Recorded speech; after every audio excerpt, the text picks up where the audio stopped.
हाँ जी। सो अज आप जिमें कि अपना आर्टिकल स्टार्ट करते हैं। तो बेसिकली अज का अपना आर्टिकल हैगा है स्टार्टअप ईकोसिस्टम इन इंडिया। ठीक है। सो मैं आर्टिकल तो पहला एक गल होर दसदा कि अपनी मेन कोशिश ये है कि जिन्ना हो सके ना अपने आंसर लिख के भेजने की कोशिश करो। हाँ जी। सो स्टार्टअप्स जेडे आ ये हुंदे की आ, ये आखिर अज का टॉपिक ये हो गया कि स्टार्टअप्स ईकोसिस्टम इन इंडिया। देखो पहली गल कुछ फैक्ट्स जेडे कि साडे समझण लई बहुत जरूरी ने। भारत सरकार ये चाहुंदी है कि साडे देश च वध तो वध स्टार्टअप्स होण। स्टार्टअप बेसिकली उन्हां कंपनियां नूं कहा जांदा है ਜਿਹੜੀਆਂ ਨੂੰ शुरू होया नूं हजे 10 साल तो थोड़ा समा होया है। तो जिन्ने वध तुहाडे देश स्टार्टअप होणगे तुहाडे देश च हर बंदे नूं सरकारी नौकरी नहीं दित्ती जा सकदी। सो वध तो वध यूथ जिहड़ा है वो इन्हां स्टार्टअप्स च एडजस्ट किया जा सकदा है, वध तो वध रोज़गार दिता जा सकदा है। दूजी गल देश वास्ते संसाधन रिसोर्सिस देश के अंदर ही पैदा किए जा सकते हैं। इस तो मेन गल जिहड़ी सब तो वड्डी गल ये है कि देश जिहड़ा है उहदे वास्ते फॉरन इन्वैसटमेंट विदेशी निवेश का प्रबंध किया जा सकता है। साडे देश जिन्ना वध विदेशी निवेश होगा फॉरन इन्वैसटमेंट होगी उन्ना साडे देश की इकोनमी वध ग्रो करूगी। सो ये कुछ फायदे ने जे साडे देश स्टार्टअप्स ते ध्यान दिता जाए तो। खैर ये तो एक हल्की जी गल हो गई। हुण आपां सब तो इंपॉर्टेंट गल आ साडे देश दे विच स्टार्टअप्स नूं बिल्ड करन दी जां स्टार्टअप्स नूं सपोर्ट करन दी जिम्मेवारी मिनिस्ट्री ऑफ कॉमर्स दी आ। भाव कि साडा जिहड़ा वणिज्यक विभाग आ, ठीक आ, उस विभाग उस मिनिस्ट्री उस मंत्रालय की जिम्मेवारी आ। ते ministry of commerce and industry दे विच भी जिहड़े डिपार्टमेंट ने उन्हां च एक डिपार्टमेंट का नाम आ डिपार्टमेंट ऑफ कॉमर्स, ठीक है, वणज विभाग। तो एक डिपार्टमेंट का नाम आ DPIIT department of promotion of industry and internal trade, अंदरूनी वपार अते उद्योग नूं प्रफुल्लित करने वाला मंत्राला। ठीक है। सो इस डिपार्टमेंट की जिम्मेवारी आ सीधे तौर पर DPIIT की department of promotion of industry and internal trade कि साडे देश च जिन्ने भी ये स्टार्टअप्स ने, ठीक है, वो बेसिकली चंगे तरीके नाल काम करन। ठीक है। खैर भारत सरकार ने जदों नरेंद्र मोदी देश के प्रधानमंत्री बने आ तो साडे देश च स्टार्टअप इंडिया स्टैंडअप इंडिया नाम के कई प्रोग्राम शुरू किए गए आ कि किसी ना किसी तरीके स्टार्टअप्स नूं हल्लाशेरी दित्ती जाए। ठीक है। तो वध तो वध स्टार्टअप्स जिहड़े आ उन्हां नूं यूनीकॉर्न कंपनीज़ दे यूनीकॉर्न दे विच यूनीकॉर्न एक अजिहा शब्द आ अर्थ व्यवस्था च इकोनमी च जिथे कोई भी कंपनी जिहदी टर्नओवर जिहदी कैपिटल पूंजी जिहड़ी आ वो $1 बिलियन तो वध हो जे। सो उन्होंने आपां यूनीकॉर्न कंपनी च कंसीडर कर लग पैंदे आ। जिवें हुणे हुणे तुसीं खबर देखी होनी आ कि फिजिक्स वाला एक कंपनी आ, एक इंस्टीट्यूट तो बनी हुई कंपनी आ जिहड़ी लेटेस्ट भारत दीयां यूनीकॉर्न कंपनियां च शामिल हुई है। सो बहुत तगड़े तगड़े स्टार्टअप्स ने अपने आप को बहुत वड्डे पद्धर ते ग्रो करके दिखाया है, बाईजूस वगैरह। पर किते ना स्टार्टअप्स के केस च बड़ी अनसर्टेनिटी रही है।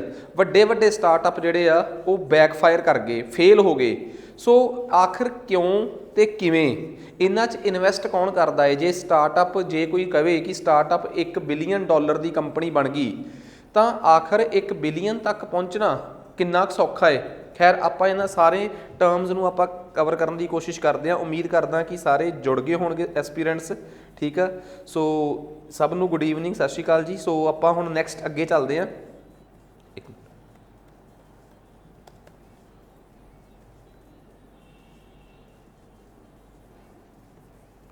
हाँ ठीक है सारे। खैर हुण आपां थोड़ा जिहा इंडिया के यूनीकॉर्नस बारे गल करिए। जो जो इत्थे लिखिया मैं उहदे हिसाब नाल तुहानूं पढ़ाउणा ताकि तुसीं एक चंगा आंसर लिख सको। सो सब तो पहली गल ये आ कि रीसेंटली इंडिया के ईकोसिस्टम ते स्टार्टअप ईकोसिस्टम ते 182वीं रिपोर्ट जिहड़ी आ वो पेश हुई है। ठीक है। तो डिपार्टमेंट जिन्होंने बेसिकली जिन्हों की जिम्मेवारी होंदी है department of promotion of industry and internal trade, यानी कि कॉमर्स मिनिस्ट्री ने यह रिपोर्ट जी पार्लीमेंट की स्टैंडिंग कमेटी अगे रखी है। पार्लीमेंट के अंदर कमेटियां होंदियां जिहड़ियां सरकार तो हमेशा समय समय बाद पुछदियां रहिंदियां कि की बनया, की सही आ, देश किवें चला रहे हो तुसीं। ਖੈਰ ਉਸੇ ਰਿਪੋਰਟ ਦੇ ਵਿੱਚ ਬਹੁਤ ਕੁਝ ਦੱਸਿਆ ਗਿਆ ਹੈ। ਕਹਿੰਦੇ ਕਿ ਭਾਰਤ ਦੇ ਵਿੱਚ ਸਟਾਰਟਅਪਸ ਦਾ ਪੋਟੈਂਸ਼ੀਅਲ ਤਾਂ ਬਹੁਤ ਵੱਧ ਸੰਭਾਵਨਾ ਹੈ ਕਿ ਭਾਰਤ 'ਚ ਸਟਾਰਟਅਪ ਚੱਲ ਸਕਦੇ ਆ, ਪਰ ਫਿਰ ਵੀ ਚਿੰਤਾ ਦੀ ਗੱਲ ਇਹ ਆ ਕਿ ਇਸ ਦੇਸ਼ ਦੇ ਵਿੱਚ ਜੇ 40-50% ਲੋਕ ਖੇਤੀਬਾੜੀ ਨਾਲ ਸੰਬੰਧਿਤ ਕੰਮਾਂ 'ਚ ਲੱਗੇ ਆ, ਪਰ ਉਹਨਾਂ ਖੇਤੀਬਾੜੀ ਨਾਲ ਸੰਬੰਧਿਤ ਕੰਮਾਂ 'ਚ ਸਟਾਰਟਅਪ ਬਹੁਤ ਘੱਟ ਸਟਾਰਟ ਹੋਏ ਆ। ਹੁਣ ਸਪੋਜ਼ ਕਰੋ ਜੇ ਕੋਈ ਬੰਦਾ ਖੇਤੀਬਾੜੀ ਨਾਲ ਸੰਬੰਧਿਤ ਕੋਈ ਨਵੀਂ ਇੰਡਸਟਰੀ ਖੋਲ੍ਹ ਲੇ, ਤਾਂ ਸੋਚ ਕੇ ਦੇਖੋ ਜਿੰਨਾ ਸਾਡਾ ਕੱਚਾ ਮਾਲ ਆ, ਰॉ ਮਟੀਰੀਅਲ ਆ, ਜੋ ਖੇਤੀਬਾੜੀ 'ਚੋਂ ਬੜੀ ਆਸਾਨੀ ਨਾਲ ਮਿਲ ਸਕਦਾ ਹੈ, ਕਿੰਨੇ ਜ਼ਿਆਦਾ ਦੀ ਮੈਨੂਫੈਕਚਰਿੰਗ ਭਾਰਤ 'ਚ ਹੀ ਹੋ ਸਕਦੀ ਹੈ। ਸੋ ਕਿਉਂ ਅਸੀਂ ਕੱਚਾ ਮਾਲ ਹੀ ਵੇਚੀਏ, ਸਾਡਾ ਕੱਚਾ ਮਾਲ ਭਾਰਤ 'ਚ ਹੀ ਮੈਨੂਫੈਕਚਰ ਹੋਵੇ, ਮੈਨੂਫੈਕਚਰਡ ਪ੍ਰੋਡਕਟ ਦੁੱਗਣੀ ਤਿੱਗਣੀ ਕੀਮਤ 'ਤੇ ਵੇਚੇ ਜਾ ਸਕਦੇ ਆ ਜਾਂ ਬਹੁਤ ਜ਼ਿਆਦਾ ਗੁਣਾ ਕੀਮਤ 'ਤੇ ਵੇਚੇ ਜਾ ਸਕਦੇ ਆ। ਸਮੱਸਿਆ ਇਹ ਆ ਕਿ ਖੇਤੀਬਾੜੀ ਨਾਲ ਸੰਬੰਧਿਤ ਸਿਰਫ 5.18% ਸਾਡੇ ਦੇਸ਼ 'ਚ ਸਟਾਰਟਅਪਸ ਨੇ। ਇਸ ਤੋਂ ਬਿਨਾਂ ਜੇ ਦੂਜੀ ਗੱਲ ਕਰੀਏ, ਜਿੰਨੇ ਭਾਰਤ ਦੇ ਕੁੱਲ ਸਟਾਰਟਅਪਸ ਨੇ ਤਕਰੀਬਨ 1 ਲੱਖ ਦੇ ਅਰਾਊਂਡ ਭਾਰਤ ਦੇ ਟੋਟਲ ਸਟਾਰਟਅਪਸ ਨੇ, ਜਿਨ੍ਹਾਂ ਚੋਂ ਸਿਰਫ 10% ਸਟਾਰਟਅਪ ਹੀ ਆ ਜਿਨ੍ਹਾਂ ਨੇ ਟੈਕਸ ਇਨਸੈਂਟਿਵਸ ਵਾਸਤੇ ਅਪਲਾਈ ਕੀਤਾ ਹੈ। ਇਹਦਾ ਮਤਲਬ ਜੇ ਕੋਈ ਸਟਾਰਟਅਪ ਜਿਹੜੇ ਭਾਰਤ ਦੁਆਰਾ ਸਰਕਾਰ ਦੀ ਮਿਨਿਸਟਰੀ ਆਫ ਕਮਰਸ ਦੁਆਰਾ ਰਿਕੋਗਨਾਈਜ਼ਡ ਨੇ, ਉਹਨਾਂ ਚੋਂ ਸਿਰਫ 10% ਸਟਾਰਟਅਪ ਹੀ ਆ ਜਿਹੜੇ ਅੱਗੇ ਵੱਧ ਸਕੇ ਆ, ਬਾਕੀ ਸਾਰੇ ਕਿਸੇ ਨਾ ਕਿਸੇ ਤਰੀਕੇ ਫੇਲ ਹੁੰਦੇ ਜਾ ਰਹੇ ਆ। Just 1% of the 1 lakh startups ਜਿਹੜੇ ਕਿ ਮਿਨਿਸਟਰੀ ਆਫ ਕਮਰਸ ਦੁਆਰਾ ਵਗੈਰਾ ਉਹਨਾਂ ਨੇ ਹੀ ਇਨਕਮ ਟੈਕਸ ਦੀ ਐਗਜ਼ੰਪਸ਼ਨ ਮੰਗੀ ਆ। ਸੋ ਇਹਦਾ ਮਤਲਬ ਆ ਕਿ 6 ਸਾਲ ਬਾਅਦ ਐਗਜ਼ੰਪਸ਼ਨ ਮੰਗਣ ਵਾਲੇ ਸਿਰਫ 1% ਆ। ਇਹਦਾ ਮਤਲਬ ਸਿਰਫ ਇਹ ਸਮਝੋ ਕਿ ਲੱਖ ਪਿੱਛੇ ਜਾਂ ਮਤਲਬ ਕਿ 100 ਪਿੱਛੇ ਸਿਰਫ 1-2 ਸਟਾਰਟਅਪ ਹੀ ਆ ਜਿਹੜੇ 5-6 ਸਾਲ 10 ਸਾਲ ਤੱਕ ਦੀ ਉਮਰ ਕੱਟ ਰਹੇ ਆ। ਇੱਦਾਂ ਕਿਉਂ? ਆਖਰ ਕੀ ਕਾਰਨ? ਇੱਕ ਸਟਾਰਟਅਪ ਜਦੋਂ ਸ਼ੁਰੂ ਹੁੰਦਾ ਏ, ਇਹਦੇ 'ਚ ਕੌਣ ਪੂੰਜੀ ਲਾਉਂਦਾ ਹੈ, ਤੇ ਆਖਰ ਕੀ ਹੁੰਦਾ ਹੈ ਕਿ ਜਿਹੜਾ ਵੀ ਬੰਦਾ ਇਹਨਾਂ 'ਚ ਸ਼ੁਰੂ 'ਚ ਇਨਵੈਸਟ ਕਰ ਰਿਹਾ, ਪੂੰਜੀ ਲਾ ਰਿਹਾ ਹੈ, ਉਹ 5-7 ਸਾਲ ਬਾਅਦ ਆਪਣੀ ਪੂੰਜੀ ਲਾਉਣ ਦਾ ਇੰਟਰਸਟ ਗਵਾ ਕਿਉਂ ਬਹਿੰਦਾ ਹੈ? ਸੋ ਇਹ ਸਾਰੀਆਂ ਗੱਲਾਂ 'ਤੇ ਵਿਚਾਰ ਕਰਨ ਵਾਲਾ ਬਣਦਾ ਹੈ। ਸੋ ਖੈਰ ਬਹੁਤ ਸਾਰੇ ਸਟਾਰਟਅਪਸ ਨੇ ਜਿਨ੍ਹਾਂ ਨੂੰ ਵੱਖਰੀਆਂ ਸਕੀਮਾਂ ਦੇ ਤਹਿਤ, ਹੁਣ ਦੇਖੋ ਇੱਕ ਸਕੀਮ ਦਾ ਨਾਮ ਦੱਸਿਆ ਹੋਇਆ ਇੱਥੇ, ਰਾਸ਼ਟਰੀ ਕ੍ਰਿਸ਼ੀ ਵਿਕਾਸ ਯੋਜਨਾ, ਠੀਕ ਆ। ਸੋ ਜਿੰਨੇ ਵੀ ਸਾਡੇ ਐਗਰੀ ਬੇਸਡ ਸਟਾਰਟਅਪ ਨੇ, ਖੇਤੀ ਆਧਾਰਿਤ ਜਿਹੜੀਆਂ ਸਾਡੀਆਂ ਨਵੀਆਂ ਕੰਪਨੀਆਂ ਬਣੀਆਂ, ਉਹਨਾਂ ਨੂੰ ਇਸ ਸਕੀਮ ਦੇ ਤਹਿਤ ਰਾਸ਼ਟਰੀ ਕ੍ਰਿਸ਼ੀ ਵਿਕਾਸ ਯੋਜਨਾ ਦੇ ਤਹਿਤ ਬਹੁਤ ਸਾਰਾ ਪੈਸਾ ਦਿੱਤਾ ਗਿਆ ਜਾਂ ਇਹਨਾਂ ਨੂੰ ਇਸ ਆਧਾਰ 'ਤੇ ਲੋਨ ਦਿੱਤਾ ਗਿਆ। ਅਤੇ ਜਿਹੜੀਆਂ ਉਹ ਨੇ ਆਪਣੇ ਜਿਹੜੇ ਸਟਾਰਟਅਪਸ ਜਿਹੜੇ ਮੈਨੂਫੈਕਚਰਿੰਗ ਨਾਲ ਸੰਬੰਧਿਤ ਨੇ, ਉਹਨਾਂ ਨੂੰ MSME ਦੀ ਕੈਟੇਗਰੀ 'ਚ ਲੋਨ ਦਿੱਤਾ ਗਿਆ, ਕਿਸੇ ਨੂੰ ਕਿਸੇ ਕੈਟੇਗਰੀ 'ਚ। ਪਰ ਫਿਰ ਵੀ ਆਖਰ ਕੀ ਕਾਰਨ ਆ ਕਿ ਇਹਨਾਂ ਸਟਾਰਟਅਪਸ ਨੂੰ ਸ਼ੁਰੂ ਕਰਨ ਵਾਲੇ ਲੋਕਾਂ ਕੋਲ ਵਿਜ਼ਨ ਹੈ ਨਹੀਂ, ਜਾਂ ਇਹਨਾਂ ਕੋਲ ਵਿਜ਼ਨ ਤਾਂ ਹੈਗਾ ਹੈ, ਕੋਈ ਰੋਡ ਮੈਪ ਹੈ ਨਹੀਂ। ਜਿਵੇਂ ਆਪਾਂ ਨਹੀਂ ਕਹਿ ਦਿੰਦੇ ਕਿ ਕਾਕਾ ਤੇਰੀ ਸੋਚ ਤਾਂ ਵਧੀਆ ਹੈ ਪਰ ਕਰੇਂਗਾ ਕਿਵੇਂ? ਸੋ ਜਾਂ ਵਿਜ਼ਨ ਆ ਜਾਂ ਰੋਡ ਮੈਪ ਆ, ਦੋਵੇਂ ਚੀਜ਼ਾਂ ਪੈਰਲਲ ਹੋਣੀਆਂ ਚਾਹੀਦੀਆਂ। ਇੱਕ ਤੁਹਾਡੇ ਕੋਲ ਵਿਜ਼ਨ ਹੋਵੇ, ਇੱਕ ਤੁਹਾਡੇ ਕੋਲ ਰੋਡ ਮੈਪ ਹੋਵੇ, ਅਤੇ ਤੀਸਰੀ ਸਭ ਤੋਂ ਵੱਡੀ ਗੱਲ ਇਹ ਆ ਕਿ ਤੁਹਾਡੇ ਕੋਲ ਐਫਰਟਸ ਲਾਉਣ ਦੇ ਵਿੱਚ ਸਬਰ ਹੋਵੇ। ਆਹ 2-3 ਚੀਜ਼ਾਂ ਜੇ ਤੁਹਾਡੇ ਕੋਲ ਹੈਗੀਆਂ ਹੈ, ਬਿਕੋਜ਼ ਜਦੋਂ ਤੁਸੀਂ ਕਿਸੇ ਕੰਮ ਨੂੰ ਸ਼ੁਰੂ ਕਰੋਗੇ, ਇੱਕ ਬਰੋਡਰ ਵਿਜ਼ਨ ਚਾਹੀਦਾ ਹੈ, ਫਿਰ ਉਸ ਤੋਂ ਬਾਅਦ ਇੱਕ ਪ੍ਰੋਪਰ ਰੋਡ ਮੈਪ ਚਾਹੀਦਾ ਹੈ। ਵਿਜ਼ਨ ਦਾ ਮਤਲਬ ਬੇਸਿਕਲੀ ਇਹ ਹੋ ਗਿਆ ਕਿ ਤੁਹਾਡੇ ਕੀ ਉਦੇਸ਼ ਆ, ਕੀ ਸੋਚਦੇ ਹੋ ਤੁਸੀਂ, ਕਿ ਕਿਵੇਂ ਕਰੋਗੇ ਤੁਸੀਂ ਇਸ ਚੀਜ਼ ਨੂੰ, ਜਾਂ ਕੀ ਕਰਨਾ ਚਾਹੁੰਦੇ ਹੋ। ਰੋਡ ਮੈਪ ਹੁੰਦਾ ਕਿ ਚਲੋ ਹੁਣ ਤੁਸੀਂ ਮੈਦਾਨ 'ਚ ਆ ਗਏ, ਹੁਣ ਪੂਰੇ ਦਾ ਪੂਰਾ ਰੋਡ ਮੈਪ ਬਣਾਓ ਕਿ ਪਹਿਲਾਂ ਕੀ ਕਰੋਗੇ, ਫਿਰ ਕੀ ਕਰੋਗੇ, ਫਿਰ ਕੀ ਕਰੋਗੇ, ਫਿਰ ਕੀ ਕਰੋਗੇ। ਤੀਸਰੀ ਚੀਜ਼ ਸਭ ਤੋਂ ਵੱਧ ਜ਼ਰੂਰੀ ਸਬਰ ਆ, ਬਿਕੋਜ਼ ਜਦੋਂ ਤੁਸੀਂ ਕਿਸੇ ਕੰਮ 'ਚ ਵੜ ਗਏ, ਇੱਕ ਉਹ ਟਾਈਮ ਆਊਗਾ ਜਦੋਂ ਤੁਹਾਡੇ ਕੰਮ ਦਾ ਸਭ ਤੋਂ ਵੱਡੀ ਡਿਪ ਆਊਗੀ, ਡਿਪਰੈਸ਼ਨ ਆਊਗਾ, ਉਸ ਸਮੇਂ ਨੂੰ ਤੁਸੀਂ ਕੱਢਣਾ ਹੋਊਗਾ। ਸਟਾਰਟਅਪਸ ਦੇ ਵਿੱਚ ਅਕਸਰ ਇਹ ਹੁੰਦਾ ਹੈ ਕਿ ਅਸੀਂ ਕਿਸੇ ਵੀ ਸਟਾਰਟਅਪ ਨੂੰ ਗਰੋ ਹੁੰਦੇ ਦੇਖਦੇ ਹਾਂ, ਚਾਹੇ ਉਹ ਫਲਿੱਪਕਾਰਟ ਆ, ਕੋਈ ਵੀ ਆ, ਅਸੀਂ ਸੋਚਦੇ ਹਾਂ ਕਿ ਅਸੀਂ ਵੀ ਇਹਦੇ ਵਰਗੇ ਹੋ ਜਾਈਏ। ਇੱਕ ਇੰਸਟੀਟਿਊਟ ਅਕੈਡਮੀ ਜਿਹੜੀ ਸੀਗੀ, ਉਹ ਵਧੀਆ ਸਟਾਰਟਅਪ ਦੇ ਤੌਰ 'ਤੇ ਗਰੋ ਕਰਕੇ ਯੂਨੀਕੋਰਨ ਤੱਕ ਪਹੁੰਚ ਗਈ। ਉਹਨੂੰ ਦੇਖ ਕੇ ਤੁਸੀਂ ਵੀ ਉਹਦੇ ਵਾਂਗ ਸ਼ੁਰੂ 'ਚ ਉਹਨੇ ਖਰਚੇ ਕਰਤੇ, ਪਰ ਤੁਹਾਨੂੰ ਕੀ ਪਤਾ ਕਿ ਉਸ ਬੰਦੇ ਨੇ ਖਰਚੇ ਕਰਨ ਤੋਂ ਪਹਿਲਾਂ ਕਿੰਨੀ ਕੈਪੀਟਲ ਆਪਣੇ ਆਪ ਕੋਲ ਬਣਾਈ ਆ, ਫਿਰ ਉਸੇ ਕੈਪੀਟਲ 'ਚੋਂ ਖਰਚਿਆ। ਸੋ ਸਾਡੇ ਇਹ ਪ੍ਰੋਬਲਮਸ ਬਹੁਤ ਨੇ। ਹੁਣ ਆਪਾਂ ਸਭ ਤੋਂ ਵੱਡੀ ਗੱਲ ਇਹ ਆ ਕਿ ਸਟਾਰਟਅਪ ਦੀ ਗੱਲ ਕਰ ਲੈਂਦੇ ਹਾਂ, ਡੈਫੀਨੇਸ਼ਨ ਤੋਂ ਚੱਲਦੇ ਹਾਂ। ਭਾਰਤ ਸਰਕਾਰ ਦੀ ministry of commerce the DPIIT the definition ਦੇ ਮੁਤਾਬਕ ਸਟਾਰਟਅਪ ਉਹਨਾਂ ਐਂਟੀਟੀਜ਼ ਨੂੰ ਕਹਿੰਦੇ ਆ ਜਿਨ੍ਹਾਂ ਦਾ ਹੈੱਡਕੁਆਟਰ ਭਾਰਤ 'ਚ ਆ, ਅਤੇ ਜਿਨ੍ਹਾਂ ਨੂੰ ਖੁੱਲ੍ਹੇ ਨੂੰ ਹਜੇ 10 ਸਾਲ ਤੋਂ ਘੱਟ ਸਮਾਂ ਹੋਇਆ ਹੈ, ਅਤੇ ਜਿਨ੍ਹਾਂ ਦੀ ਐਨੂਅਲ ਟਰਨਓਵਰ 100 ਕਰੋੜ ਤੋਂ ਘੱਟ ਆ, ਉਹ ਬੇਸਿਕਲੀ ਸਟਾਰਟਅਪਸ ਦੀ ਕੈਟੇਗਰੀ 'ਚ ਆਉਂਦੇ ਆ। ਦੂਸਰੀ ਗੱਲ, ਅਗਲੀ ਗੱਲ ਆਪਣੇ ਕੋਲ ਆ ਗਈ ਕਿ ਇਹ ਕਿਸੇ ਵੀ ਤਰੀਕੇ ਦਾ ਆਈਡੀਆ ਲੈ ਕੇ ਆ ਸਕਦੇ ਆ, ਕੋਈ ਪ੍ਰੋਡਕਟ ਲਿਆ ਸਕਦੇ ਆ, ਆਈਡੀਆ ਲਿਆ ਸਕਦੇ ਆ, ਕਿਸੇ ਵੀ ਸਰਵਿਸ ਦੇ ਵਿੱਚ ਆ ਸਕਦੇ ਆ। ਤੀਸਰੀ ਗੱਲ ਇਹ ਹੋ ਗਈ ਕਿ ਬੇਸਿਕਲੀ ਇਹਨਾਂ ਨੂੰ ਕੌਣ ਇਨਵੈਸਟ ਕਰਦਾ। ਬੇਸਿਕਲੀ ਮੋਟੇ ਤੌਰ 'ਤੇ ਇਹਨਾਂ 'ਚ ਇਨਵੈਸਟ ਕਰਨ ਵਾਲੇ ਲੋਕ ਜਾਂ ਐਂਜਲ ਇਨਵੈਸਟਰਸ ਹੁੰਦੇ ਆ, ਜੋ ਸਭ ਤੋਂ ਮੇਨ ਗੱਲ ਆ, ਐਂਜਲ ਇਨਵੈਸਟਰਸ ਹੁੰਦੇ ਆ। ਅਤੇ ਤੀਸਰੀ ਗੱਲ ਇਹ ਆ ਕਿ ਜਾਂ ਉਹ ਵੈਂਚਰ ਕੈਪੀਟਲਿਸਟ ਹੁੰਦੇ ਆ, ਜਾਂ ਬੂਟ ਸਟਰੈਪਿੰਗ, ਮਤਲਬ ਕਿ ਸਿੰਪਲ ਜੀ ਗੱਲ ਆ, ਕੋਈ ਵੀ ਕਾਰੋਬਾਰੀ ਆ ਉਹ ਆਪਣੀ ਸੇਵਿੰਗ ਕਰਕੇ ਉਸ ਪੈਸੇ ਨਾਲ ਕੋਈ ਨਵਾਂ ਬਿਜ਼ਨਸ ਖੋਲੇ, that is called boot strapping.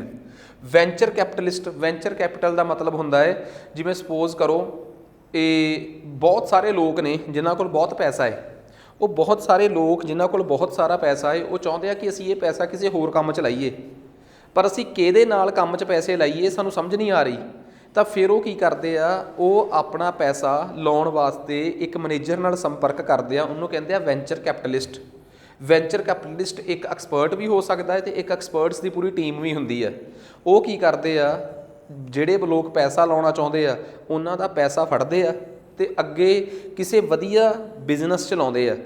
ਉਹ ਇਹ ਸੋਚ ਕੇ ਪੈਸਾ ਲਾਉਂਦੇ ਆ ਕਿ ਅਸੀਂ ਕਿਸੇ ਸਟਾਰਟਅਪ 'ਚ ਪੈਸਾ ਲਾਵਾਂਗੇ, ਓਬਵੀਅਸ ਜੀ ਗੱਲ ਆ, ਉੱਥੇ ਸਾਨੂੰ ਹਿੱਸੇਦਾਰੀ ਬਹੁਤ ਮਿਲੂਗੀ ਕਿਉਂਕਿ ਉਹ ਇੱਕ ਸਟਾਰਟਅਪ ਆ। ਪਰ ਜੇ ਨਵੇਂ ਟਾਰਟਅਪ 'ਚ ਪੈਸਾ ਲਾ ਤਾਂ ਡੁੱਬ ਵੀ ਸਕਦਾ ਹੈ ਅਤੇ ਵੈਂਚਰ ਕੈਪੀਟਲਿਸਟ ਸਾਡਾ ਗਲਾ ਫੜੂਗਾ। ਸੋ ਇਸ ਕਰਕੇ ਉਹ ਕੋਸ਼ਿਸ਼ ਇਹ ਕਰਦੇ ਆ ਕਿ ਇੱਕ ਸਟਾਰਟਅਪ ਨੂੰ ਥੋੜ੍ਹਾ ਜਿਹਾ ਗਰੋ ਹੋ ਲੈਣ ਦਿਓ, ਠੀਕ ਆ, ਅਤੇ ਫਿਰ ਉਸ ਤੋਂ ਬਾਅਦ ਪੈਸਾ ਲਾਵਾਂਗੇ। ਕਿਉਂਕਿ ਜਿਹੜੇ ਬੰਦੇ ਵੈਂਚਰ ਕੈਪੀਟਲਿਸਟ ਹੁੰਦੇ ਆ ਉਹਨਾਂ ਨੂੰ ਬਿਜ਼ਨਸ ਦੀ ਬਹੁਤ ਸਮਝ ਹੁੰਦੀ ਹੈ। ਉਹ ਹਮੇਸ਼ਾ ਐਕਸਪਰਟਸ ਦੀ ਟੀਮ ਹੁੰਦੀ ਆ, ਜਾਂ ਇੱਕ ਐਕਸਪਰਟ ਹੁੰਦਾ ਵੈਂਚਰ ਕੈਪੀਟਲ, ਜਾਂ ਇੱਕ ਐਕਸਪਰਟਸ ਦੀ ਟੀਮ ਹੁੰਦੀ ਆ ਜੋ ਇਨਵੈਸਟਰਸ ਦਾ ਪੈਸਾ ਸਾਰੀਆਂ ਕੈਲਕੂਲੇਸ਼ਨ ਕਰਨ ਤੋਂ ਬਾਅਦ ਅੱਗੇ ਲਾਉਂਦੇ ਆ। ਉਹਨਾਂ ਕੋਲ ਆਪਣਾ ਪੈਸਾ ਨਹੀਂ ਹੁੰਦਾ, ਉਹਨਾਂ ਨੂੰ ਆਪਾਂ ਕਹਿੰਦੇ ਆ ਵੈਂਚਰ ਕੈਪੀਟਲਿਸਟ। ਇੱਕ ਹੁੰਦੇ ਆ ਐਂਜਲ ਇਨਵੈਸਟਰਸ, ਐਂਜਲ ਨਿਵੇਸ਼ਕ, ਮਤਲਬ ਕਿ ਜੋ ਕਹਿ ਲਓ ਫਰਿਸ਼ਤੇ ਨਿਵੇਸ਼ਕ ਜਿਹਨਾਂ ਨੂੰ ਆਪਾਂ ਕਹਿ ਸਕਦੇ ਹਾਂ। ਐਂਜਲ ਨੂੰ ਅਸੀਂ ਪੰਜਾਬੀ 'ਚ ਫਰਿਸ਼ਤੇ ਕਹਿ ਕੇ ਬੁਲਾਉਂਦੇ ਹਾਂ। ਹੁਣ ਇਹ ਐਂਜਲ ਇਨਵੈਸਟਰਸ ਕੌਣ ਹੁੰਦੇ ਆ? ਇਹ ਬਹੁਤ ਵੱਡੇ ਪੈਸੇ ਵਾਲੇ ਲੋਕ ਹੁੰਦੇ ਆ, ਧਨੀ ਵੈਲਦੀ ਲੋਕ ਹੁੰਦੇ ਆ, ਬਹੁਤ ਵੱਧ ਪੈਸਾ ਹੁੰਦਾ ਇਹਨਾਂ ਕੋਲ। ਪਰ ਇਹ ਕਿਸੇ ਵੀ ਬੰਦੇ ਦਾ ਕੰਸੈਪਟ ਸਮਝਣ ਤੋਂ ਬਾਅਦ ਉਹਦੇ 'ਚ ਸਟਾਰਟਿੰਗ 'ਚ ਹੀ ਪੈਸਾ ਲਾ ਦਿੰਦੇ ਆ ਕਈ ਵਾਰ। ਇਹ ਵੈਂਚਰ ਕੈਪੀਟਲਿਸਟਾਂ ਵਾਂਗ ਇਹਨਾਂ 'ਤੇ ਇਹ ਫਾਊਂਡੇਸ਼ਨ ਨਹੀਂ ਹੁੰਦੀ, ਕਿਉਂਕਿ ਇਹਨਾਂ ਕੋਲ ਆਪਣਾ ਪੈਸਾ ਹੁੰਦਾ ਹੈ। ਇੱਕ ਤਾਂ ਆਪਣਾ ਪੈਸਾ ਹੁੰਦਾ ਹੈ, ਇਹ ਰਿਸਕ ਜ਼ਿਆਦਾ ਚੱਕ ਸਕਦੇ ਆ, ਬਹੁਤ ਖੁੱਲ੍ਹਾ ਪੈਸਾ ਹੁੰਦਾ ਇਹਨਾਂ ਕੋਲ। ਜੇ ਇਹ ਸੋਚਦੇ ਆ ਕਿ ਜੇ ਇਹ ਪੈਸਾ ਡੁੱਬ ਵੀ ਗਿਆ ਤਾਂ ਕੋਈ ਖਤਰੇ ਵਾਲੀ ਗੱਲ ਵੀ ਨਹੀਂ। ਤੀਸਰੀ ਗੱਲ, ਐਂਜਲ ਇਨਵੈਸਟਰ ਦੀ ਇੱਕ ਖਾਸੀਅਤ ਹੋਰ ਵੀ ਹੁੰਦੀ ਹੈ। ਐਂਜਲ ਇਨਵੈਸਟਰ ਦੀ ਤੀਸਰੀ ਖਾਸੀਅਤ ਇਹ ਹੁੰਦੀ ਹੈ ਕਿ ਐਂਜਲ ਇਨਵੈਸਟਰ ਜਿਹੜਾ ਹੈ ਉਹ ਸਟਾਰਟਿੰਗ 'ਚ ਵੀ ਰਿਸਕ ਚੱਕ ਸਕਦਾ ਹੈ, ਅਤੇ ਵੈਂਚਰ ਕੈਪੀਟਲਿਸਟ ਦਾ ਆਪਣਾ ਪੈਸਾ ਨਹੀਂ ਹੁੰਦਾ, ਉਹਨੇ ਮਗਰੋਂ ਇਨਵੈਸਟਰਸ ਦਾ ਪੈਸਾ ਲਾਉਣਾ ਹੁੰਦਾ। ਉਹ ਉਸ ਵੇਲੇ ਪੈਸਾ ਲਾਉਂਦਾ ਹੈ ਜਦੋਂ ਇੱਕ ਬਿਜ਼ਨਸ ਥੋੜ੍ਹਾ ਜਿਹਾ ਚੱਲ ਪੈਂਦਾ ਹੈ। ਸੋ ਟੈਕਨੀਕਲੀ ਇਹ ਕੁਛ ਤਰੀਕੇ ਨੇ, ਚਾਹੇ ਉਹ ਵੈਂਚਰ ਕੈਪੀਟਲਿਸਟ ਹੋਵੇ, ਚਾਹੇ ਉਹ ਐਂਜਲ ਇਨਵੈਸਟਰਸ ਹੋਵੇ, ਚਾਹੇ ਬੂਟ ਸਟ੍ਰੈਪਿੰਗ ਹੋਵੇ, ਇਹ ਕੁਛ ਤਰੀਕਿਆਂ ਦੇ ਨਾਲ ਇਹਨਾਂ ਨੂੰ ਪੈਸੇ ਮਿਲਦੇ ਆ। ਇਹ ਸਮਝ ਆ ਗਈ ਇਹ ਚੀਜ਼। ਹੁਣ ਆਪਾਂ ਅੱਗੇ ਫੇਰ ਫੈਕਟਸ ਦੇ ਮਾਮਲੇ 'ਚ ਆ ਜਾਈਏ ਕਿ ਭਾਰਤ ਦੇ ਵਿੱਚ ਇਹ ਸਟਾਰਟਅਪਸ, ਦੇਖੋ ਹੁਣ ਇਹ ਤਾਂ ਸਮਝ ਆ ਗਿਆ ਮੇਨ ਤੌਰ 'ਤੇ ਪੈਸਾ ਜਿਹੜਾ ਇਹ ਦੇਸ਼ ਦੇ ਸਟਾਰਟਅਪਸ ਨੂੰ ਦੋ ਤਰੀਕਿਆਂ ਨਾਲ ਹੀ ਮਿਲ ਰਿਹਾ ਹੈ।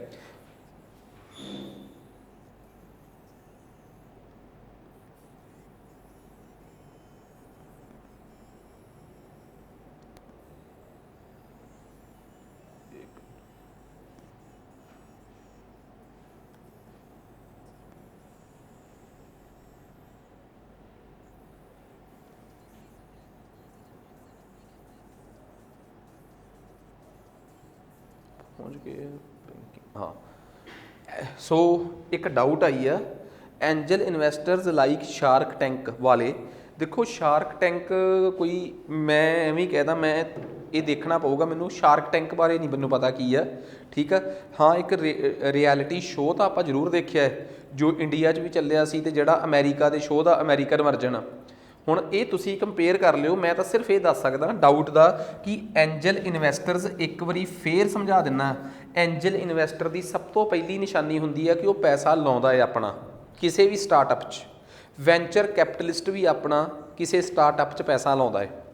ਮੈਂ ਐਂਜਲ ਇਨਵੈਸਟਰ ਹਾਂ, ਮੇਰਾ ਦੋਸਤ ਵੈਂਚਰ ਕੈਪੀਟਲਿਸਟ ਆ, ਮੈਂ ਐਂਜਲ ਇਨਵੈਸਟਰ ਹਾਂ। ਇਹਦਾ ਮਤਲਬ ਇਹ ਆ ਕਿ ਮੇਰੇ ਕੋਲ ਆਪਣਾ ਪੈਸਾ ਹੈ ਅਤੇ ਬਹੁਤ ਨਜਾਇਜ਼ ਮੇਰੀ ਨੈੱਟ ਵੈਲਥ ਬਹੁਤ ਜ਼ਿਆਦਾ ਹੈ। ਵੈਂਚਰ ਕੈਪੀਟਲਿਸਟ ਬਹੁਤ ਸਾਰੇ ਅਮੀਰਾਂ ਦਾ ਪੈਸਾ ਇਕੱਠਾ ਕਰਕੇ ਲੈ ਕੇ ਆਇਆ ਹੈ ਅਤੇ ਉਹ ਅਮੀਰਾਂ ਪ੍ਰਤੀ ਜਵਾਬਦੇਹ ਆ। ਉਹ ਕਿਸੇ ਬਿਜ਼ਨਸ 'ਚ ਪੈਸਾ ਲਾਊਗਾ, ਕਿਸੇ ਸਟਾਰਟਅਪ 'ਚ। ਅਸੀਂ ਸਟਾਰਟਅਪ 'ਚ ਪੈਸਾ ਕਿਉਂ ਲਾਉਣੇ ਆ? ਸਟਾਰਟਅਪ ਇੱਕ ਬਹੁਤ ਛੋਟੀ ਕੰਪਨੀ ਹੁੰਦੀ ਆ ਅਤੇ ਸਾਨੂੰ ਇਹ ਹੁੰਦਾ ਕਿ ਇਸ ਟਾਈਮ ਜੇ ਅਸੀਂ 60 ਲੱਖ ਵੀ ਲਾਇਆ ਤਾਂ ਅਸੀਂ ਇਹਦੇ 'ਚ ਘੱਟੋ ਘੱਟ 20-25% ਦੇ ਹਿੱਸੇਦਾਰ ਹੋ ਜਾਵਾਂਗੇ। ਕੱਲ੍ਹ ਨੂੰ ਇਹ ਜਦੋਂ ਛੋਟੀ ਜਿਹੀ ਕੰਪਨੀ ਵੱਡੀ ਹੋਈ ਤਾਂ 20-25% ਉਹਦਾ ਬਹੁਤ ਵੱਡੀ ਰਕਮ ਹੋ ਜਾਊਗੀ। ਸੋ ਅਸੀਂ ਸਟਾਰਟਿੰਗ ਦੇ ਵਿੱਚ ਪੈਸਾ ਲਾਈਏ ਤੇ ਵੈਂਚਰ ਕੈਪੀਟਲਿਸਟ ਬਹੁਤ ਤਗੜੀ ਫਾਈਨੈਂਸ਼ੀਅਲ ਸਮਝ ਰੱਖਣ ਵਾਲਾ ਬੰਦਾ ਹੁੰਦਾ, ਵਿੱਤੀ ਸਮਝ ਰੱਖਣ ਵਾਲਾ। ਉਹਦੀ ਇੰਨੀ ਵਿੱਤੀ ਸਮਝ, ਉਹਦੀ ਇੰਨੀ ਫਾਈਨੈਂਸ਼ੀਅਲ ਇੰਟੈਲੀਜੈਂਸ ਹੁੰਦੀ ਆ ਕਿ ਉਹ ਕੰਮ ਦੇਖ ਕੇ ਆਈਡੀਆ ਲਾ ਲੈਂਦਾ ਹੈ ਕਿ ਮੈਨੂੰ ਆਪਣੇ ਇਨਵੈਸਟਰਸ ਦਾ ਪੈਸਾ ਇੱਥੇ ਲਵਾਉਣਾ ਚਾਹੀਦਾ ਕਿ ਨਹੀਂ। ਪਰ ਇੱਕ ਡਰ ਉਹਦੇ ਮਨ 'ਚ ਹੁੰਦਾ ਹੈ ਇਹ ਦੇਖ ਕੇ ਕਿ ਭਾਰਤ 'ਚ ਇਹ ਸ਼ੁਰੂ 'ਚ ਇਹ ਕਾਮਯਾਬ ਹੋਏ ਨਹੀਂ, ਇਸ ਕਰਕੇ ਉਹ ਥੋੜ੍ਹਾ ਜਿਹਾ ਸਬਰ ਕਰਦਾ ਹੈ, ਕਿਸੇ ਵੀ ਇੱਕ ਸਟਾਰਟਅਪ ਨੂੰ ਗਰੋ ਹੋਣ ਦਿੰਦਾ ਹੈ। ਜਦੋਂ ਇੱਕ ਵਾਰੀ ਉਹ ਥੋੜ੍ਹਾ ਜਿਹਾ ਗਰੋ ਹੋ ਗਿਆ ਤਾਂ ਫਿਰ ਉਹਦੇ 'ਚ ਓਬਵੀਅਸ ਜੀ ਗੱਲ ਆ, ਜਦੋਂ ਤੁਸੀਂ ਉਨੇ ਰੁਪਏ ਪਾਓਗੇ ਉਹਦੇ 'ਚ, ਹੁਣ ਉਹਨੂੰ ਤੁਹਾਨੂੰ ਉਨੀ ਹਿੱਸੇਦਾਰੀ ਨਹੀਂ ਮਿਲੂਗੀ। ਤਾਂ ਤੁਹਾਨੂੰ, ਕਿਉਂਕਿ ਹੁਣ ਉਹ ਗਰੋ ਹੋ ਚੁੱਕੀ ਹੈ ਚੀਜ਼, ਫਿਰ ਤੁਹਾਨੂੰ ਉਨੀ ਹਿੱਸੇਦਾਰੀ ਥੋੜ੍ਹਾ ਮਿਲੂਗੀ, ਕਿਉਂਕਿ ਹੁਣ ਉਹਨੂੰ ਇੰਨੇ ਪੈਸੇ ਦੀ ਲੋੜ ਵੀ ਨਹੀਂ। ਬੀਇੰਗ ਅ ਐਂਜਲ ਇਨਵੈਸਟਰ, ਤੁਸੀਂ ਸਟਾਰਟਿੰਗ 'ਚ ਜਦੋਂ ਉਹਨੂੰ ਪੈਸੇ ਦੀ ਬਹੁਤ ਲੋੜ ਆ ਅਤੇ ਜਦੋਂ ਉਹ ਤੁਹਾਨੂੰ ਕਹਿ ਦੇ ਕਿ ਯਾਰ ਮੈਨੂੰ ਭਾਵੇਂ 1000 ਰੁਪਏ ਹੀ ਦੇ ਦੇ, ਮੈਂ ਤੇਰੀ 50% ਹਿੱਸੇਦਾਰੀ ਪਵਾ ਲੂੰਗਾ, ਕਿਉਂਕਿ ਉਸ ਟਾਈਮ ਉਹਨੂੰ 1000 ਦੀ ਲੋੜ ਬਹੁਤ ਆ, ਉਸ ਟਾਈਮ ਐਂਜਲ ਇਨਵੈਸਟਰ ਪੈਸਾ ਲਾ ਸਕਦਾ ਹੈ। ਐਂਜਲ ਇਨਵੈਸਟਰ ਕੋਲ ਕੋਈ ਫਾਈਨੈਂਸ਼ੀਅਲ ਐਕਸਪਰਟਸ ਦੀ ਟੀਮ ਨਹੀਂ ਹੁੰਦੀ, ਉਹਦੀ ਆਪਣੀ ਹੀ ਫਾਈਨੈਂਸ਼ੀਅਲ ਸਮਝ ਕਾਫੀ ਹੋਣੀ ਚਾਹੀਦੀ ਹੈ। ਦੂਜੀ ਗੱਲ, ਉਹਦਾ ਆਪਣਾ ਪੈਸਾ ਹੁੰਦਾ, ਉਹ ਇਹ ਨਹੀਂ ਦੇਖਦਾ ਕਿ ਸ਼ੁਰੂ 'ਚ ਲਾਵਾਂਗੇ ਬਾਅਦ 'ਚ ਲਾਇਆ, ਉਹਨੇ ਪੈਸਾ ਲਾਉਂਦਾ ਹੀ ਓਨਾ ਹਿੱਸਾ ਆਪਣਾ ਜਿਹੜਾ ਉਹਦਾ ਡੁੱਬਣ ਤੋਂ ਕੋਈ ਇਹਨੂੰ ਖਤਰਾ ਵੀ ਨਾ ਹੋਵੇ, ਪਰ ਉਹ ਬੇਸ਼ੱਕ ਪੈਸਾ ਜ਼ਿਆਦਾ ਹੋਵੇ। ਸੋ ਉਹ ਰਿਸਕ ਜ਼ਿਆਦਾ ਚੱਕ ਕੇ ਪੈਸਾ ਲਾ ਸਕਦਾ ਹੈ। ਤੀਸਰਾ ਤਰੀਕਾ ਹੈ, ਜਿਹੜਾ ਬੰਦਾ ਸਟਾਰਟਅਪ ਕਰ ਰਿਹਾ ਹੈ ਉਹਦੇ ਕੋਲ ਪਹਿਲਾਂ ਹੀ ਆਪਣੇ ਕੋਲ ਬੂਟ ਸਟਰੈਪਿੰਗ ਨਾਲ ਕੋਈ ਪੈਸਾ ਹੋਵੇ। ਇਹ ਸਿੰਪਲ ਜਿਹਾ ਕੰਸੈਪਟ ਆ, ਜਿਵੇਂ ਆਪਣੇ ਮੁੰਡੇ ਪਹਿਲਾਂ ਬਾਹਰ ਜਾਂਦੇ ਆ, ਕੈਨੇਡਾ ਜਾਂਦੇ ਆ, ਉੱਥੋਂ 4 ਪੈਸੇ ਕਮਾਉਂਦੇ ਆ, ਫਿਰ ਉਸੇ ਪੈਸੇ ਨਾਲ ਇੰਡੀਆ ਆ ਕੇ ਕੋਈ ਕਹਿ ਦੇ ਕਿ ਫਲਾਣਾ ਮੁੰਡਾ ਬਾਹਰ ਗਿਆ ਸੀ, ਬਾਹਰੋਂ ਵਾਪਸ ਆਇਆ ਅਤੇ ਉਹਨੇ ਇੱਥੇ ਆ ਕੇ ਜਾਂ ਕੋਈ ਆਪਣਾ ਕੰਮ ਖੋਲ੍ਹ ਲਿਆ, ਉਹ ਬੂਟ ਸਟਰੈਪਿੰਗ ਐਗਜ਼ਾਮਪਲ ਹੋ ਗਈ ਇਨਵੈਸਟਮੈਂਟ ਦੀ। 3 ਤਰੀਕੇ ਨੇ ਜਿਨ੍ਹਾਂ ਦੇ ਨਾਲ ਇਹ ਸਾਰਾ ਸਿਸਟਮ ਚੱਲਦਾ ਹੈ। ਇੰਡੀਅਨ ਸਟਾਰਟਅਪ ਦਾ ਜੇ ਕੰਸੈਪਟ ਦੇਖਿਆ ਜਾਵੇ ਤਾਂ ਭਾਰਤ ਗਲੋਬਲ ਸਟਾਰਟਅਪਸ ਦੀ ਈਕੋਸਿਸਟਮ ਦੇ ਵਿੱਚ 20ਵੇਂ ਨੰਬਰ 'ਤੇ ਆ। ਭਾਰਤ ਮਤਲਬ ਗਰੋ ਕਰ ਰਿਹਾ ਇਸ ਮਾਮਲੇ ਦੇ ਵਿੱਚ, ਅਤੇ ਇੰਡੀਆ ਦੇ ਵਿੱਚ ਜਿਹੜੇ ਸਭ ਤੋਂ ਮੇਨ ਗੱਲ ਆ, ਟੌਪ ਦਾ ਸ਼ਹਿਰ ਬੰਗਲੌਰ ਆ, ਜਿਹੜਾ ਕਿ ਜਿੱਥੇ ਬਹੁਤ ਜ਼ਿਆਦਾ ਸਟਾਰਟਅਪਸ ਨੇ। ਵੈਸੇ ਲੋਕ ਇਹਨੂੰ ਸਟਾਰਟਅਪ ਕੈਪੀਟਲ ਆਫ ਇੰਡੀਆ ਵੀ ਕਹਿੰਦੇ ਆ ਬੰਗਲੌਰ ਨੂੰ। ਬੰਗਲੌਰ 'ਚ ਬਹੁਤ ਜ਼ਿਆਦਾ ਸਟਾਰਟਅਪਸ ਨੇ, ਠੀਕ ਆ। ਅਤੇ ਜੇ ਆਪਾਂ ਗੱਲ ਕਰੀਏ ਸਾਡੇ ਦੇਸ਼ 'ਚ ਯੂਨੀਕੋਰਨ ਕੰਪਨੀਆਂ ਦੀ, ਤਾਂ ਇਹ ਵੀ ਇੱਕ ਟੈਨਸ਼ਨ ਵਾਲੀ ਗੱਲ ਆ ਕਿ ਸਾਡੇ ਦੇਸ਼ 'ਚ ਯੂਨੀਕੋਰਨ ਕੰਪਨੀਆਂ ਉਹ ਕੰਪਨੀਆਂ ਹੁੰਦੀਆਂ ਹੈ ਜਿਨ੍ਹਾਂ ਦੀ ਨੈੱਟ ਅਵੈਲੂਏਸ਼ਨ $1 ਬਿਲੀਅਨ ਤੋਂ ਵੱਧ ਹੋਵੇ। ਸੋ ਬਹੁਤ ਸਾਰੇ ਸਟਾਰਟਅਪਸ ਜਿਹੜੇ ਆ ਉਹ ਸਾਡੇ ਦੇਸ਼ ਦੇ ਵਿੱਚ ਯੂਨੀਕੋਰਨ ਬਣੇ ਆ। ਜਿਵੇਂ ਹੁਣੇ ਮੈਂ ਤੁਹਾਨੂੰ ਕੁਛ ਐਗਜ਼ਾਮਪਲਸ ਦਿੱਤੀਆਂ ਸੀਗੀਆਂ। ਖੈਰ, ਯੂਨੀਕੋਰਨ ਸਟਾਰਟਅਪਸ ਬਾਰੇ ਆਪਾਂ ਤੁਹਾਨੂੰ ਦੱਸ ਹੀ ਦਿੱਤਾ ਕਿ ਕੀ ਹੁੰਦੀ ਆ। ਅਤੇ ਇੰਡੀਆ ਦੇ ਵਿੱਚ, India 3rd largest startup ecosystem ਆ ਜੇ ਅਸੀਂ YOY year on year growth ਦੇ ਹਿਸਾਬ ਨਾਲ ਦੇਖੀਏ ਤਾਂ। ਓਵਰਆਲ ਦੇ ਹਿਸਾਬ ਨਾਲ ਇੰਡੀਆ ਦਾ ਰੈਂਕ ਥੋੜ੍ਹਾ ਪਿੱਛੇ ਆ, but year on year growth ਦੇ ਵਿੱਚ ਇਹਦਾ ਰੋਲ ਚੰਗਾ ਹੈ। ਖੈਰ, ਇਹ ਤਾਂ ਸਾਰੇ ਫੈਕਟਸ ਹੋ ਗਏ, ਅਤੇ ਇਹ ਪੁੱਛੇ ਵੀ ਨਹੀਂ ਜਾਣੇ। ਪੁੱਛੇ ਜਾਣੇ ਆ 2-3 ਚੀਜ਼ਾਂ ਕਿ ਸਟਾਰਟਅਪਸ ਦੇ ਇੰਡੀਆ ਨੂੰ ਫਾਇਦੇ ਕੀ ਆ। ਸਿੰਪਲ ਜੀ ਗੱਲ ਆ, ਭਾਰਤ ਸਰਕਾਰ ਦੇ ਇਨੀਸ਼ੀਏਟਿਵਸ ਦੱਸੋ ਸਟਾਰਟਅਪਸ ਨੂੰ ਲੈ ਕੇ। ਤੀਸਰੀ ਚੀਜ਼ ਆਪਾਂ ਨੂੰ ਵੱਧ ਤੋਂ ਵੱਧ ਪੇਪਰ 'ਚ ਜਿਹੜੀ ਪੁੱਛੀ ਜਾਂਦੀ ਹੁੰਦੀ ਆ ਕਿ ਸਟਾਰਟਅਪਸ ਦੇ ਫੇਲ ਹੋਣ ਦਾ ਕਾਰਨ ਕੀ ਹੋ ਸਕਦਾ ਹੈ। ਆਹ 3-4 ਚੀਜ਼ਾਂ ਸਾਡੇ ਲਈ ਇੰਪੋਰਟੈਂਟ ਆ। ਸੋ ਲੈਟਸ ਸਟਾਰਟ, ਇੱਕ ਬਾਏ ਇੱਕ ਗੱਲ ਕਰਦੇ ਹਾਂ। ਸਭ ਤੋਂ ਪਹਿਲਾਂ ਕਿ ਕਿਸੇ ਵੀ ਦੇਸ਼ ਦੀ ਆਰਥਿਕ ਵਾਧੇ 'ਚ ਸਟਾਰਟਅਪਸ ਦਾ ਕੀ ਰੋਲ ਆ। ਸਭ ਤੋਂ ਪਹਿਲਾ ਕੰਸੈਪਟ ਆ ਗਿਆ ਇੰਪਲੋਇਮੈਂਟ ਕ੍ਰੀਏਸ਼ਨ। ਇਹ ਤਾਂ ਦੇਖੋ ਤੁਸੀਂ ਆਪ ਮੰਨਦੇ ਹੋ ਕਿ ਹਰ ਬੰਦੇ ਨੂੰ ਸਰਕਾਰੀ ਨੌਕਰੀ ਨਹੀਂ ਦਿੱਤੀ ਜਾ ਸਕਦੀ, ਅਤੇ ਗੌਰਮੈਂਟ ਜੋਬਸ ਤੋਂ ਬਾਅਦ ਜੇ ਕੋਈ ਚੰਗਾ ਭਵਿੱਖ ਸਾਡੇ ਦੇਸ਼ 'ਚ ਹੈਗਾ ਹੈ ਤਾਂ ਉਹ ਹੈਗਾ ਸਰਵਿਸ ਸੈਕਟਰ 'ਚ, ਸੇਵਾਵਾਂ 'ਚ। ਭਾਵ ਕਿ ਚਾਹੇ ਤੁਸੀਂ ਕਿਸੇ ਵੀ ਪ੍ਰਕਾਰ ਦੀ ਸਰਵਿਸ ਸੈਕਟਰ ਦੀ ਕੰਪਨੀ 'ਚ ਕੰਮ ਕਰ ਲਓ, ਮੈਨੇਜਮੈਂਟ 'ਚ ਕੰਮ ਕਰ ਲਓ, ਚਾਹੇ ਮੈਨੇਜਮੈਂਟ ਸੈਕਟਰ 'ਚ ਕੰਮ ਕਰ ਲਓ, ਪ੍ਰਬੰਧਕੀ ਖੇਤਰ ਜਿਹਨੂੰ ਆਪਾਂ ਕਹਿ ਦਿੰਦੇ ਹਾਂ, ਚਾਹੇ ਤੁਸੀਂ IT ਸੈਕਟਰ 'ਚ ਕੰਮ ਕਰ ਲਓ, ਇਨਫੋਰਮੇਸ਼ਨ ਐਂਡ ਟੈਕਨੋਲੋਜੀ 'ਚ ਕੰਮ ਕਰ ਲਓ। ਸਰਵਿਸ ਸੈਕਟਰ ਦੇ ਵਿੱਚ ਜਿੰਨੇ ਵੀ ਸਟਾਰਟਅਪਸ ਨੇ ਉੱਥੇ ਤੁਹਾਡੇ ਪੈਕੇਜ ਚੰਗੇ ਹੋ ਸਕਦੇ ਆ। ਸਭ ਤੋਂ ਪਹਿਲਾ ਫਾਇਦਾ ਤਾਂ ਹੁੰਦਾ ਕਿ ਗੌਰਮੈਂਟ ਨੌਕਰੀਆਂ ਦੇ ਆਭਾਸ 'ਚ ਉਹਨਾਂ ਦੀ ਕਮੀ ਦੇ ਹੁੰਦੇ ਹੋਏ ਵੀ ਕਿਸੇ ਵੀ ਦੇਸ਼ ਦਾ ਜੇ ਸਟਾਰਟਅਪ ਸੈਕਟਰ ਵਧੀਆ ਕੰਮ ਕਰ ਗਿਆ ਤਾਂ ਉੱਥੇ ਜਿਹੜਾ ਬੇਰੁਜ਼ਗਾਰ ਆ ਉਹਨੂੰ ਖਪਾਇਆ ਜਾ ਸਕਦਾ ਹੈ ਸਟਾਰਟਅਪਸ ਦੇ ਵਿੱਚ। ਸੋ ਸਭ ਤੋਂ ਪਹਿਲਾਂ ਤਾਂ ਗੱਲ ਇਹ ਆ ਕਿ ਇਹ ਇੰਪਲੋਇਮੈਂਟ ਜਨਰੇਸ਼ਨ 'ਚ ਇਹਦਾ ਬਹੁਤ ਵੱਡਾ ਰੋਲ ਆ। ਦੂਸਰੀ ਗੱਲ ਇਹ ਆ ਨਿਊ ਇਨਵੈਸਟਮੈਂਟ, ਇੱਕ ਨਵੇਂ ਨਿਵੇਸ਼ ਦੇ ਰਾਹ ਖੋਲ੍ਹੇ ਜਾਂਦੇ ਆ। ਬੀਇੰਗ ਵੈਲਦੀ ਇੰਡੀਅਨ, ਇੱਕ ਬਹੁਤ ਧਨੀ ਭਾਰਤੀ ਹੋਣ ਦੇ ਨਾਤੇ ਕੋਈ ਮੇਰੇ ਵਰਗਾ ਜਾਂ ਕੋਈ ਵੀ ਬੰਦਾ, ਤੁਸੀਂ ਜਾਂ ਕੋਈ ਵੀ ਜਿਹਨੂੰ ਲੱਗਦਾ ਹੋਵੇ ਕਿ ਮੈਂ ਧਨੀ ਹਾਂ, ਤਾਂ ਉਹ ਬੰਦਾ ਇਹ ਸੋਚ ਸਕਦਾ ਹੈ ਕਿ ਕਿਉਂ ਨਾ ਯਾਰ ਮੈਂ ਆਪਣਾ ਪੈਸਾ ਕਿਉਂ ਬਾਹਰ ਇਨਵੈਸਟ ਕਰਾਂ। ਨਹੀਂ ਤਾਂ ਇੱਕ ਬੰਦਾ ਜਦੋਂ ਇੰਡੀਆ 'ਚ ਬਹੁਤ ਪੈਸਾ ਕਮਾ ਰਿਹਾ ਹੁੰਦਾ ਤੇ ਉਹ ਪੈਸੇ ਤੋਂ ਪੈਸਾ ਕਮਾਉਣਾ ਚਾਹੁੰਦਾ ਹੈ ਤਾਂ ਉਹ ਅਗਲਾ ਰਾਹ ਦੁਨੀਆ ਦੇ ਦੂਜੇ ਦੇਸ਼ ਡਿਵੈਲਪ ਕੰਟਰੀਜ਼ ਲੱਭਦਾ ਹੈ ਕਿ ਮੈਂ ਉੱਥੇ ਇਸ ਪੈਸੇ ਨੂੰ ਕਿਉਂ ਨਾ ਇਨਵੈਸਟ ਕਰਕੇ ਇਸ ਪੈਸੇ ਤੋਂ ਪੈਸਾ ਬਣਾਵਾਂ। ਸੋ ਜਦੋਂ ਤੁਹਾਡੇ ਕੋਲ ਬਹੁਤ ਪੈਸਾ ਹੋਊਗਾ ਤਾਂ ਤੁਸੀਂ ਬਹੁਤ ਜ਼ਿਆਦਾ ਇੰਡੀਆ 'ਚ ਇਨਵੈਸਟ ਕਰੋਗੇ। ਜਦੋਂ ਤੁਸੀਂ ਆਪਣਾ ਪੈਸਾ ਜਿਹੜਾ ਤੁਸੀਂ ਕਮਾਇਆ ਉਹਨੂੰ ਇੰਡੀਆ 'ਚ ਇਨਵੈਸਟ ਕਰਤਾ ਤਾਂ ਤੁਸੀਂ ਇਹ ਸਮਝ ਲਓ ਕਿ ਜਦੋਂ ਪੈਸਾ ਤੁਸੀਂ ਇਨਵੈਸਟ ਕਰਤਾ ਤਾਂ ਉਸ ਪੈਸੇ ਨੇ ਹੋਰ ਕੈਪੀਟਲ ਜਨਰੇਟ ਕਰਨੀ ਆ, ਹੋਰ ਪੂੰਜੀ ਜਨਰੇਟ ਕਰਨੀ ਆ। ਜੇ ਤੁਸੀਂ ਆਪਣਾ ਪੈਸਾ ਕਮਾ ਕੇ ਉਹਨੂੰ ਬੈਂਕ 'ਚ ਰੱਖ ਲਿਆ ਤਾਂ ਸੜ ਗਿਆ, ਤੁਸੀਂ ਉਹ ਆਪਣਾ ਪੈਸਾ ਕਮਾ ਕੇ ਘਰੇ ਰੱਖ ਲਿਆ ਤਾਂ ਵੀ ਸੜ ਗਿਆ, ਤੁਸੀਂ ਆਪਣਾ ਪੈਸਾ ਕਮਾ ਕੇ ਬਾਹਰਲੇ ਦੇਸ਼ ਇਨਵੈਸਟ ਕਰਤਾ, ਤੁਹਾਡੇ ਦੇਸ਼ ਦੇ ਵਿੱਚ ਕੈਪੀਟਲ ਫਾਰਮੇਸ਼ਨ 'ਚ ਪੂੰਜੀ ਨੂੰ ਪੈਦਾ ਕਰਨ 'ਚ, ਠੀਕ ਆ, ਉਸ ਪੈਸੇ ਦਾ ਕੋਈ ਰੋਲ ਨਹੀਂ। ਤੁਸੀਂ ਚਾਹੁੰਦੇ ਹੋ ਕਿ ਤੁਹਾਡਾ ਦੇਸ਼, ਤੁਹਾਡਾ ਪੈਸਾ ਜੇ ਤੁਹਾਡੇ ਦੇਸ਼ 'ਚ ਕੈਪੀਟਲ ਫਾਰਮੇਸ਼ਨ ਕਰੂਗਾ, ਜੇ ਤੁਹਾਡੇ ਦੇਸ਼ 'ਚ ਪੂੰਜੀ ਪੈਦਾ ਕਰੂਗਾ ਤਾਂ ਸਮਝ ਲਓ ਕਿ ਉਹਦੇ ਨਾਲ ਬਿਜ਼ਨਸ ਆਊਗਾ। ਸੋ ਇਸ ਕਰਕੇ ਜੇ ਤੁਸੀਂ ਆਪਣੇ ਪੈਸੇ, ਜੇ ਤੁਹਾਡੇ ਦੇਸ਼ ਦੇ ਵਿੱਚ ਸਟਾਰਟਅਪਸ ਦਾ ਕਲਚਰ ਆ ਜੇ, ਇਹੋ ਜਿਹਾ ਰਿਵਾਜ ਆ ਜੇ ਕਿ ਸਟਾਰਟਅਪ ਬਣਨੇ ਸ਼ੁਰੂ ਹੋ ਜਾਣ, ਤਾਂ ਆਪਣੇ ਮੇਰੇ ਤੁਹਾਡੇ ਵਰਗੇ ਲੋਕ ਜੇ ਸਪੋਜ਼ ਕਰੋ ਆਪਣਾ ਕੋਈ ਕੰਮ ਕਰ ਰਹੇ ਆ ਜਾਂ ਸਰਕਾਰੀ ਨੌਕਰੀ ਕਰ ਰਹੇ ਆ ਅਤੇ ਉਹਨਾਂ ਨੂੰ ਲੱਗਦਾ ਹੈ ਕਿ ਅਸੀਂ 10 ਸਾਲ ਦੀ ਕਮਾਈ 'ਚ 40-50 ਲੱਖ ਰੁਪਈਆ ਸੇਵ ਕਰਕੇ ਸਾਈਡ 'ਤੇ ਰੱਖਿਆ ਹੋਇਆ ਹੈ ਅਤੇ ਇਹਦੇ ਨਾਲ ਮੈਂ ਆਪਣਾ ਕੁਛ ਕਰਨਾ ਚਾਹੁੰਦਾ ਅਤੇ ਮੈਂ ਆਪਣਾ ਤਾਂ ਕੁਛ ਨਹੀਂ ਕਰ ਪਾ ਰਿਹਾ, ਪਰ ਮੈਂ ਚਾਹੁੰਦਾ ਕਿ ਮੇਰਾ ਇਹ ਪੈਸਾ ਬੇਸ਼ੱਕ ਕਿਸੇ ਰਿਸਕ 'ਚ ਲੱਗੇ ਤਾਂ ਘੱਟੋ ਘੱਟ ਮੈਂ ਕਿਸੇ ਵਾਸਤੇ ਐਂਜਲ ਇਨਵੈਸਟਰ ਤੇ ਬਣ ਸਕਦਾ, ਚੰਗੀ ਲਿਖਤ ਪੜ੍ਹਤ ਕਰਕੇ ਕਿ ਜੇ ਤੇਰਾ ਕੰਮ ਡੁੱਬ ਗਿਆ ਤਾਂ ਵੀ ਠੀਕ ਆ, ਫਿਰ ਤਾਂ ਮੈਂ ਆਪਣਾ ਵੀ ਖੋਲ੍ਹਣਾ ਹੀ ਸੀ, ਉਹ ਵੀ ਡੁੱਬ ਸਕਦਾ ਸੀ, ਪਰ ਮੈਨੂੰ ਤੇਰੇ ਕੰਮ ਦੀ ਸਮਝ ਆ, ਤੇਰੀ ਪੋਟੈਂਸ਼ੀਅਲ ਦਾ ਪਤਾ ਹੈ ਕਿ ਤੂੰ ਇਸ ਕੰਮ ਨੂੰ ਚਲਾ ਲਏਗਾ। ਸੋ ਇਸ ਤਰੀਕੇ ਨਾਲ ਤੁਸੀਂ ਉਸ ਕੰਮ ਨੂੰ ਜਾਂ ਉਸ ਚੀਜ਼ 'ਚ ਇਨਵੈਸਟ ਕਰਦੇ ਹੋ ਤਾਂ ਤੁਹਾਡੇ ਕੋਲ ਇੱਕ ਰਾਹ ਇਨਵੈਸਟਮੈਂਟ ਦਾ ਖੁੱਲ੍ਹਦਾ ਹੈ ਆਪਣੇ ਹੀ ਦੇਸ਼ 'ਚ। ਇੱਕ ਇਕੱਲਾ ਆਪਣੇ ਦੇਸ਼ 'ਚ ਨਹੀਂ, ਤੁਹਾਨੂੰ ਇਹ ਵੀ ਸਮਝ ਆਉਂਦੀ ਆ ਕਿ ਬਾਹਰ ਵਾਲੇ ਵੀ ਬਹੁਤ ਸਾਰੇ ਇਨਵੈਸਟਰਸ ਤੁਹਾਡੇ ਦੇਸ਼ 'ਚ ਫਿਰ ਇਨਵੈਸਟ ਕਰਦੇ ਆ, ਤੁਹਾਡੇ ਦੇਸ਼ 'ਚ ਇਸੇ ਬਹਾਨੇ ਫੋਰਨ ਇਨਵੈਸਟਮੈਂਟ ਪੂੰਜੀ ਨਿਵੇਸ਼ ਆਉਂਦਾ ਹੈ। ਅਤੇ ਇਹ ਸਮਝ ਲਓ ਕਿ ਜਦੋਂ ਤੁਹਾਡੇ ਦੇਸ਼ 'ਚ ਪੂੰਜੀ ਨਿਵੇਸ਼ ਆਊਗਾ, ਪੈਸਾ ਆ ਗਿਆ, ਉਸ ਪੈਸੇ ਨਾਲ ਇੱਥੇ ਕੋਈ ਕੰਮ ਖੁੱਲੂਗਾ, ਉਸ ਕੰਮ 'ਚੋਂ ਤੁਸੀਂ ਸਪੋਜ਼ ਕਰੋ ਕੁਛ ਬਣਾਇਆ ਅਤੇ ਉਹ ਬਣਾ ਕੇ ਬਾਹਰ ਵੇਚਿਆ, ਤੁਸੀਂ ਐਕਸਪੋਰਟ ਦਾ ਕੰਮ ਕੀਤਾ, ਉਹਦੇ ਨਾਲ ਹੋਰ ਡਾਲਰ ਤੁਹਾਡੇ ਦੇਸ਼ 'ਚ ਆਉਣਗੇ। ਇਟ ਮੀਨਸ ਜਦੋਂ ਤੁਹਾਡੇ ਦੇਸ਼ 'ਚ ਪੈਸਾ ਬਣਨ ਲੱਗ ਪਿਆ ਪੂੰਜੀ ਨਿਵੇਸ਼ ਦੇ ਨਾਲ, ਫੋਰਨ ਇਨਵੈਸਟਮੈਂਟ ਦੇ ਨਾਲ, ਜਦੋਂ ਤੁਹਾਡੇ ਦੇਸ਼ 'ਚ ਕੈਪੀਟਲ ਫਾਰਮੇਸ਼ਨ ਹੋਣ ਲੱਗ ਪਈ, ਇਹ ਸਭ ਤੋਂ ਵੱਡੀ ਉਪਲਬਧੀ ਹੁੰਦੀ ਆ ਕਿ ਸਟਾਰਟਅਪਸ ਇੱਕ ਅਜਿਹੀ ਚੀਜ਼ ਆ ਜੋ ਤੁਹਾਡੇ ਦੇਸ਼ 'ਚ ਪੈਸਾ ਇਨਵੈਸਟ ਕਰਨ ਦਾ ਰਾਹ ਪੱਧਰਾ ਕਰ ਸਕਦੇ ਆ। ਉਹਦੇ ਨਾਲ ਦੋ ਫਾਇਦੇ ਆ, ਇੱਕ ਤਾਂ ਵਿਦੇਸ਼ੀ ਤੁਹਾਡੇ ਦੇਸ਼ ਵੱਲ ਅਟਰੈਕਟ ਹੋ ਕੇ ਪੈਸਾ ਇਨਵੈਸਟ ਕਰਨਗੇ, ਇੱਕ ਤੁਹਾਡੇ ਲੋਕਾਂ ਦਾ ਆਪਣਾ ਸੜਿਆ ਹੋਇਆ ਪੈਸਾ ਜਿਹੜਾ ਉਹ ਕਿਸੇ ਕੰਮ ਨਹੀਂ ਵਰਤ ਰਹੇ, ਜਾਂ ਉਹ ਕਿਸੇ ਕੋਲ ਵੈਸੇ ਖਜ਼ਾਨੇ 'ਚ ਰੱਖ ਦਿੰਦੇ ਆ, ਜਾਂ ਆਪਣੇ ਬੈਂਕ ਦੇ ਲੋਕਰਾਂ 'ਚ ਰੱਖ ਦਿੰਦੇ ਆ, ਜਾਂ ਘਰਾਂ 'ਚ ਲੁਕੋ ਕੇ ਰੱਖ ਲੈਂਦੇ ਆ, ਉਸ ਪੈਸੇ ਨੂੰ ਇਨਵੈਸਟ ਕਰਨਗੇ ਉਹ ਲੋਕ। ਸੋ ਇਹ ਇਨਵੈਸਟਮੈਂਟ ਦਾ ਕਲਚਰ ਪੈਦਾ ਹੋਊਗਾ। ਤੀਸਰੀ ਚੀਜ਼ ਹੋ ਜਾਂਦੀ ਹੈ ਰਿਸਰਚ ਐਂਡ ਡਿਵੈਲਪਮੈਂਟ। ਸਭ ਤੋਂ ਵੱਡੀ ਗੱਲ ਇਹ ਆ, ਜਦੋਂ ਤੁਸੀਂ ਆਪਣੇ ਦੇਸ਼ 'ਚ ਸਟਾਰਟਅਪ ਖੋਲ੍ਹਿਆ, ਮੈਨੂੰ ਇੱਕ ਗੱਲ ਦੱਸੋ, ਸਾਡੇ ਦੇਸ਼ 'ਚ ਅੱਜ ਬਹੁਤ ਹਾਈਟੈਕ ਡਰੋਨਸ ਬਣ ਰਹੇ ਆ, ਠੀਕ ਆ, ਅਤੇ ਸਾਡੇ ਦੇਸ਼ 'ਚ ਹੋਰ ਬਹੁਤ ਕੁਛ ਮੈਡੀਕਲ ਇਕਉਪਮੈਂਟ ਬਣ ਰਹੇ ਆ, ਇੱਥੋਂ ਤੱਕ ਕਿ ਸਾਡੇ ਦੇਸ਼ ਦੇ ਵਿੱਚ ਛੋਟੇ ਛੋਟੇ ਇੰਜਨ ਬਣ ਰਹੇ ਆ ਜਿਨ੍ਹਾਂ ਨਾਲ ਅਸੀਂ ਛੋਟੇ ਛੋਟੇ ਰੋਕੇਟਸ ਬਣਾ ਕੇ ਅਤੇ ਛੋਟੇ ਛੋਟੇ ਸੈਟੇਲਾਈਟਸ ਉੱਪਰ ਭੇਜਿਆ ਕਰਾਂਗੇ।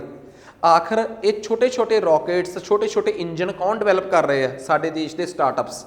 ਤੁਸੀਂ ਸਾਊਥ ਇੰਡੀਆ 'ਚ ਬੰਗਲੌਰ 'ਚ ਜਾ ਕੇ ਦੇਖੋ, ਬਹੁਤ ਸਾਰੇ ਸਟਾਰਟਅਪਸ ਜਿਹੜੇ ਆ ਪ੍ਰਭਾਵਿਤ ਹੋਏ ਆ ਕਿਹਦੇ ਤੋਂ, ਕਿ ਕਿਸ ਤਰੀਕੇ ਨਾਲ ਉਹ ਐਲੋਨ ਮਸਕ ਜਿਹੜਾ ਹੈ, ਜੇ ਉਹ ਇੱਕ ਬਹੁਤ ਵੱਡੀ ਕੰਪਨੀ ਬਣਾ ਸਕਦਾ ਹੈ, ਠੀਕ ਆ, ਸਪੇਸ ਐਕਸ, ਤਾਂ ਕਿਉਂ ਨਾ ਉਹੋ ਜਿਹੀ ਕੰਪਨੀ ਅਸੀਂ ਬਣਾਈਏ।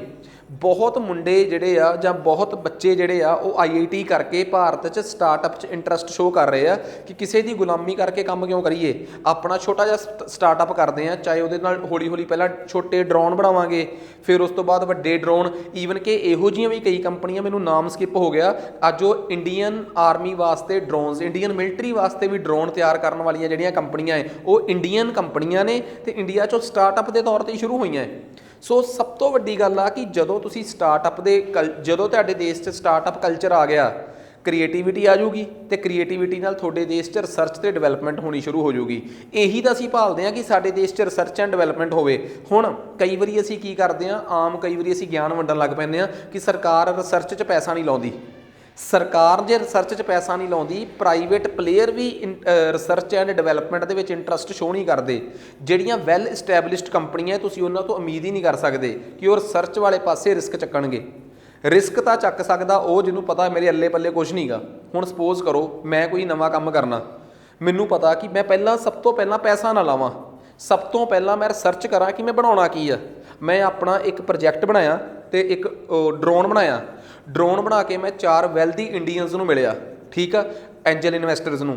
ਉਹਨਾਂ ਨੇ ਬਹੁਤ ਇੰਟਰਸਟ ਸ਼ੋਅ ਕੀਤਾ ਕਿ ਸਾਨੂੰ ਤੇਰੇ ਕੰਮ 'ਚ ਦਮ ਲੱਗਦਾ ਹੈ, ਇੱਦਾਂ ਕਰ ਅਸੀਂ 4 ਜਾਣੇ ਆ, 20 25 ਰੁਪਏ ਪਾਉਣੇ ਆ, ਤੇਰੀ ਸਮਝ ਸਾਡੇ 20 ਰੁਪਏ, ਆਪਾਂ ਇੱਦਾਂ ਕਰਦੇ ਹਾਂ ਅਸੀਂ 25 ਰੁਪਏ ਪਾਏ ਆ, ਤੂੰ ਕੋਈ ਰੁਪਈਆ ਨਹੀਂ ਪਾਉਣਾ, ਪੈਸਾ ਸਾਰਾ ਸਾਡਾ, ਸਾਰਿਆਂ ਦੀ ਬਰਾਬਰ ਹਿੱਸੇਦਾਰੀ। ਸੋ ਇੱਥੋਂ ਸ਼ੁਰੂ ਹੋ ਜਾਂਦੀ ਹੈ ਇੱਕ ਕੰਪਨੀ। ਸੋ ਇਸ ਤਰੀਕੇ ਨਾਲ ਆਪਾਂ ਮਤਲਬ ਕਿ ਰਿਸਰਚ ਸਾਡੇ ਦੇਸ਼ 'ਚ ਹੁਣ ਜਦੋਂ ਉਸ ਬੰਦੇ ਨੇ ਰਿਸਰਚ ਐਂਡ ਡਿਵੈਲਪਮੈਂਟ ਕਰ ਲਈ ਤਾਂ ਓਬਵੀਅਸ ਜੀ ਗੱਲ ਆ, ਜਿਹੜੀ ਉਹਨੇ ਰਿਸਰਚ ਕੀਤੀ ਉਹਦਾ ਪੇਟੈਂਟ ਵੀ ਲਊਗਾ ਉਹ ਆਪ। ਜਿਹੜੀ ਚੀਜ਼ ਦਾ ਉਹ ਪੇਟੈਂਟ ਲੈ ਗਿਆ ਜਾਂ ਜਿਹੜੀ ਚੀਜ਼ ਉਹਨੇ ਬਣਾਈ ਉਹਦਾ ਉਸ ਕੰਪਨੀ ਦੇ ਨਾਮ 'ਤੇ ਪੇਟੈਂਟ ਇਸ਼ੂ ਹੋ ਗਿਆ, ਉਹ ਪੇਟੈਂਟ ਜਾਂ ਕਾਪੀਰਾਈਟ ਜਾਂ ਕੁਛ ਵੀ ਕਿਸੇ ਵੀ ਪ੍ਰਕਾਰ ਦਾ ਇੰਟਲੈਕਚੁਅਲ ਪ੍ਰੋਪਰਟੀ ਰਾਈਟ, ਕਿਸੇ ਵੀ ਪ੍ਰਕਾਰ ਦਾ ਬੌਧਿਕ ਜਾਇਦਾਦ ਦਾ ਅਧਿਕਾਰ ਉਹਨਾਂ ਦਾ ਹੋ ਗਿਆ ਨਾ। ਸੋ ਜਿੰਨੇ ਵੱਧ ਸਾਡੇ ਦੇਸ਼ 'ਚ ਨਵੀਆਂ ਖੋਜਾਂ ਦੇ ਪੇਟੈਂਟ ਹੋਣਗੇ ਉਹਨਾਂ ਦੇਸ਼ ਵੱਧ ਐਡਵਾਂਸ ਹੁੰਦਾ, ਕਿਉਂਕਿ ਉਹਨੂੰ ਪਤਾ ਹੁੰਦਾ ਕਿ ਇਸ ਦੇਸ਼ ਦੇ ਵਿੱਚ ਫਲਾਣੀ ਚੀਜ਼ ਦੇ IPRs ਸੁਰੱਖਿਅਤ ਨੇ। ਲੋਕ ਵੀ ਬਾਹਰੋਂ ਤੁਹਾਡੇ ਦੇਸ਼ 'ਚ ਆ ਕੇ ਆਪਣੇ ਇਨਵੈਸਟਮੈਂਟ ਸਟਾਰਟਅਪਸ ਖੋਲ੍ਹਣਾ ਪਸੰਦ ਕਰਦੇ ਆ। ਖੈਰ ਸਭ ਤੋਂ ਵੱਡੀ ਗੱਲ ਆ ਤਾਂ ਉਮੀਦ ਕਰਦਾ। ਤੀਸਰੀ ਚੀਜ਼ ਹੁੰਦੀ ਆ ਡੈਮੋਕ੍ਰਾਟਾਈਜ਼ਾਈਜ਼ਿੰਗ ਦੀ ਟੈਕਨੋਲੋਜੀ ਬੈਨੀਫਿਟ। ਹੁਣ ਦੇਖੋ ਸਭ ਤੋਂ ਵੱਡੀ ਗੱਲ ਇਹ ਆ ਕਿ ਜਦੋਂ ਵੀ ਤੁਹਾਡੇ ਦੇਸ਼ 'ਚ ਸਟਾਰਟਅਪ ਖੁੱਲ੍ਹਣਗੇ, ਹੁਣ ਸਪੋਜ਼ ਕਰੋ ਕਿਸੇ ਬੰਦੇ ਨੇ ਇੱਕ ਸਟਾਰਟਅਪ ਖੋਲ੍ਹਿਆ, ਹੁਣ ਤੁਸੀਂ ਕਹੋਗੇ ਕਿ ਜੇ ਕੋਈ ਮੈਨੂੰ ਇਹ ਕਹੋਗੇ ਕਿ ਟੈਕਨੋਲੋਜੀ ਦੇ ਫਾਇਦਿਆਂ ਦਾ ਲੋਕਤੰਤਰੀਕਰਨ ਕਿਵੇਂ ਹੋ ਜਾਊਗਾ, ਇਹ ਡੈਮੋਕ੍ਰੇਟਾਈਜ਼ ਕਿਵੇਂ ਹੋ ਜਾਣਗੇ, ਆਪਣੇ ਜਿਹੜੇ ਫੈਸਿਲਿਟੀਜ਼ ਨੇ ਇਹ ਐਵੇਂ ਹੋ ਜਾਣਗੀਆਂ ਕਿ ਸਪੋਜ਼ ਕਰੋ ਕਿਸੇ ਬੰਦੇ ਨੇ ਕੋਈ ਸਟਾਰਟਅਪ ਸੀਗਾ, ਉਹਦਾ ਨਵਾਂ ਕੰਮ ਸੀਗਾ, ਉਹਨੇ ਨਵੇਂ ਕੰਮ ਦੇ ਨਾਲ ਕੋਈ ਕੀ ਖੋਲ੍ਹਿਆ, ਇੱਕ ਨਵਾਂ ਕੰਸੈਪਟ ਲੈ ਕੇ ਆਇਆ ਫੂਡ ਡਿਲੀਵਰੀਜ਼ ਘਰ ਪਹੁੰਚਾਉਣ ਦਾ, ਫੂਡ ਡਿਲੀਵਰੀਜ਼ ਘਰ ਪਹੁੰਚਾਉਣ ਦਾ। ਸੋ ਇਹ ਇੱਕ ਨਵੀਂ ਟਾਈਪ ਦਾ ਸਟਾਰਟਅਪ ਹੋ ਗਿਆ।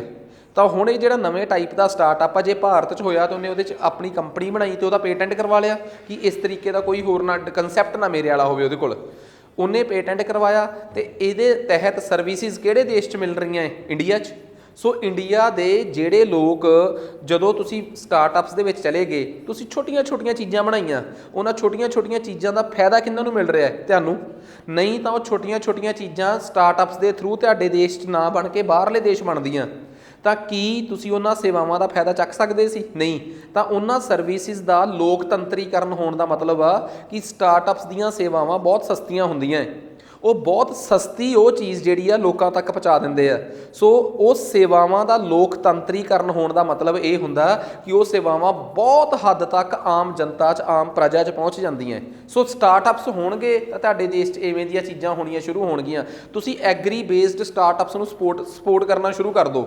ਤੁਸੀਂ ਦੇਖਿਓ ਨਵੇਂ ਤੋਂ ਨਵੇਂ ਲੋਕ ਕਾਰੀਗਰ ਆਉਣਗੇ ਕਿ ਆਹ ਮੈਂ ਇੱਕ ਇੰਸਟਰੂਮੈਂਟ ਬਣਾਇਆ, ਇਹ ਜਦੋਂ ਤੁਹਾਡੀ ਲਾਈਟ ਆਊਗੀ ਮੋਟਰ ਚਲਾ ਦੂਗਾ।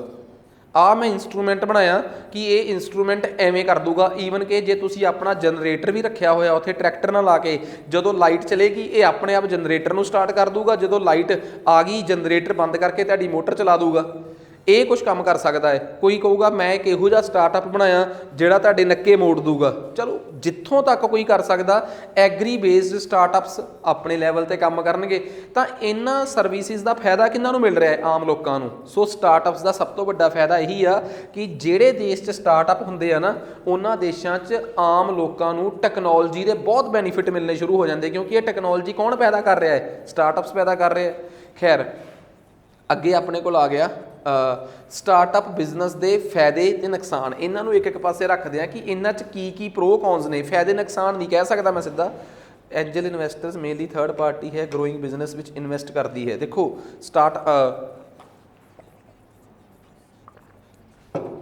ਇਹ ਮੈਂ ਉਮੀਦ ਕਰਦਾ ਕਿ ਲੈਕਚਰ 'ਚ ਇਹ ਤਾਂ ਮੈਂ ਕਲੀਅਰ ਕਰ ਹੀ ਦਿੱਤਾ ਹੋਊਗਾ ਕਿ ਐਂਜਲ ਇਨਵੈਸਟਰਸ ਕੀ ਨੇ ਅਤੇ ਵੈਂਚਰ ਕੈਪੀਟਲਿਸਟ ਇਹ ਤੀਸਰੀ ਪਾਰਟੀ ਨੇ, ਤੀਜਾ ਧੜਾ ਹੈ ਜਿਹੜਾ ਕਿ ਬਿਜ਼ਨਸ ਕਰਨ ਵਾਲਿਆਂ ਤੋਂ ਬਾਹਰੋਂ ਆ ਕੇ ਇਨਵੈਸਟ ਕਰਦਾ ਹੈ। ਪਰ ਦੋਵਾਂ ਦੇ ਵਿੱਚ ਟੈਕਨੀਕਲ ਕੀ ਫਰਕ ਆ ਉਹ ਮੈਂ ਕਲੀਅਰ ਕਰਤਾ। ਆ ਜਾਓ। ਖੈਰ ਹੁਣ ਦੇਖੋ ਸਭ ਤੋਂ ਪਹਿਲਾਂ ਸਟਾਰਟਅਪਸ ਦੇ ਬਿਜ਼ਨਸ ਵਾਸਤੇ ਆਪਾਂ ਕੁਛ ਚੀਜ਼ਾਂ ਦੇਖਦੇ ਹਾਂ। ਜੇ ਮੈਂ ਸਭ ਤੋਂ ਪਹਿਲਾਂ ਪ੍ਰੋਜ਼ ਵਾਲੇ ਪਾਸੇ ਦੇਖਾਂ ਤਾਂ ਇਨੋਵੇਸ਼ਨ, ਤਾਂ ਮੈਨੂੰ ਲੱਗਦਾ ਇਹ ਦੱਸਣ ਦੀ ਲੋੜ ਹੀ ਨਹੀਂ ਕਿ ਸਟਾਰਟਅਪਸ ਇਨੋਵੇਸ਼ਨ ਦਾ ਪਹਿਲੀ ਨਿਸ਼ਾਨੀ ਹੁੰਦੇ ਆ। ਜਿਸ ਦੇਸ਼ 'ਚ ਸਟਾਰਟਅਪ ਹੋਣਗੇ ਉੱਥੇ ਇਨੋਵੇਸ਼ਨਸ ਤਾਂ ਹੋਣਗੀਆਂ ਹੀ ਹੋਣਗੀਆਂ। ਨਵੀਆਂ ਚੀਜ਼ਾਂ ਜਿਹੜੀਆਂ ਨੇ ਸਟਾਰਟਅਪਸ ਪੈਦਾ ਕਰਕੇ ਦੇਣਗੇ। ਅਤੇ ਇਹਨਾਂ 'ਚ ਨੁਕਸਾਨ ਵਾਲੇ ਪਾਸੇ ਇੱਕ ਮੈਂ ਫਾਇਦਾ ਪੜ੍ਹਾਊਂਗਾ, ਇੱਕ ਨੁਕਸਾਨ ਇਹ ਆ ਕਿ ਬਹੁਤ ਵਾਰ ਕੀ ਹੁੰਦਾ ਹੈ, ਲੋਕ ਰੀਸੋ ਰੀਸ ਸਟਾਰਟਅਪ ਸ਼ੁਰੂ ਕਰਦੇ ਆ ਤੇ ਭਾਰਤ ਦੇ ਵਿੱਚ ਇਹ ਸਮਝਣ ਚ ਆ ਰਿਹਾ ਹੈ ਕਿ ਘੱਟੋ ਘੱਟ 90% ਦੇ ਅਰਾਊਂਡ ਸਟਾਰਟਅਪ ਫੇਲ ਹੋ ਰਹੇ ਆ।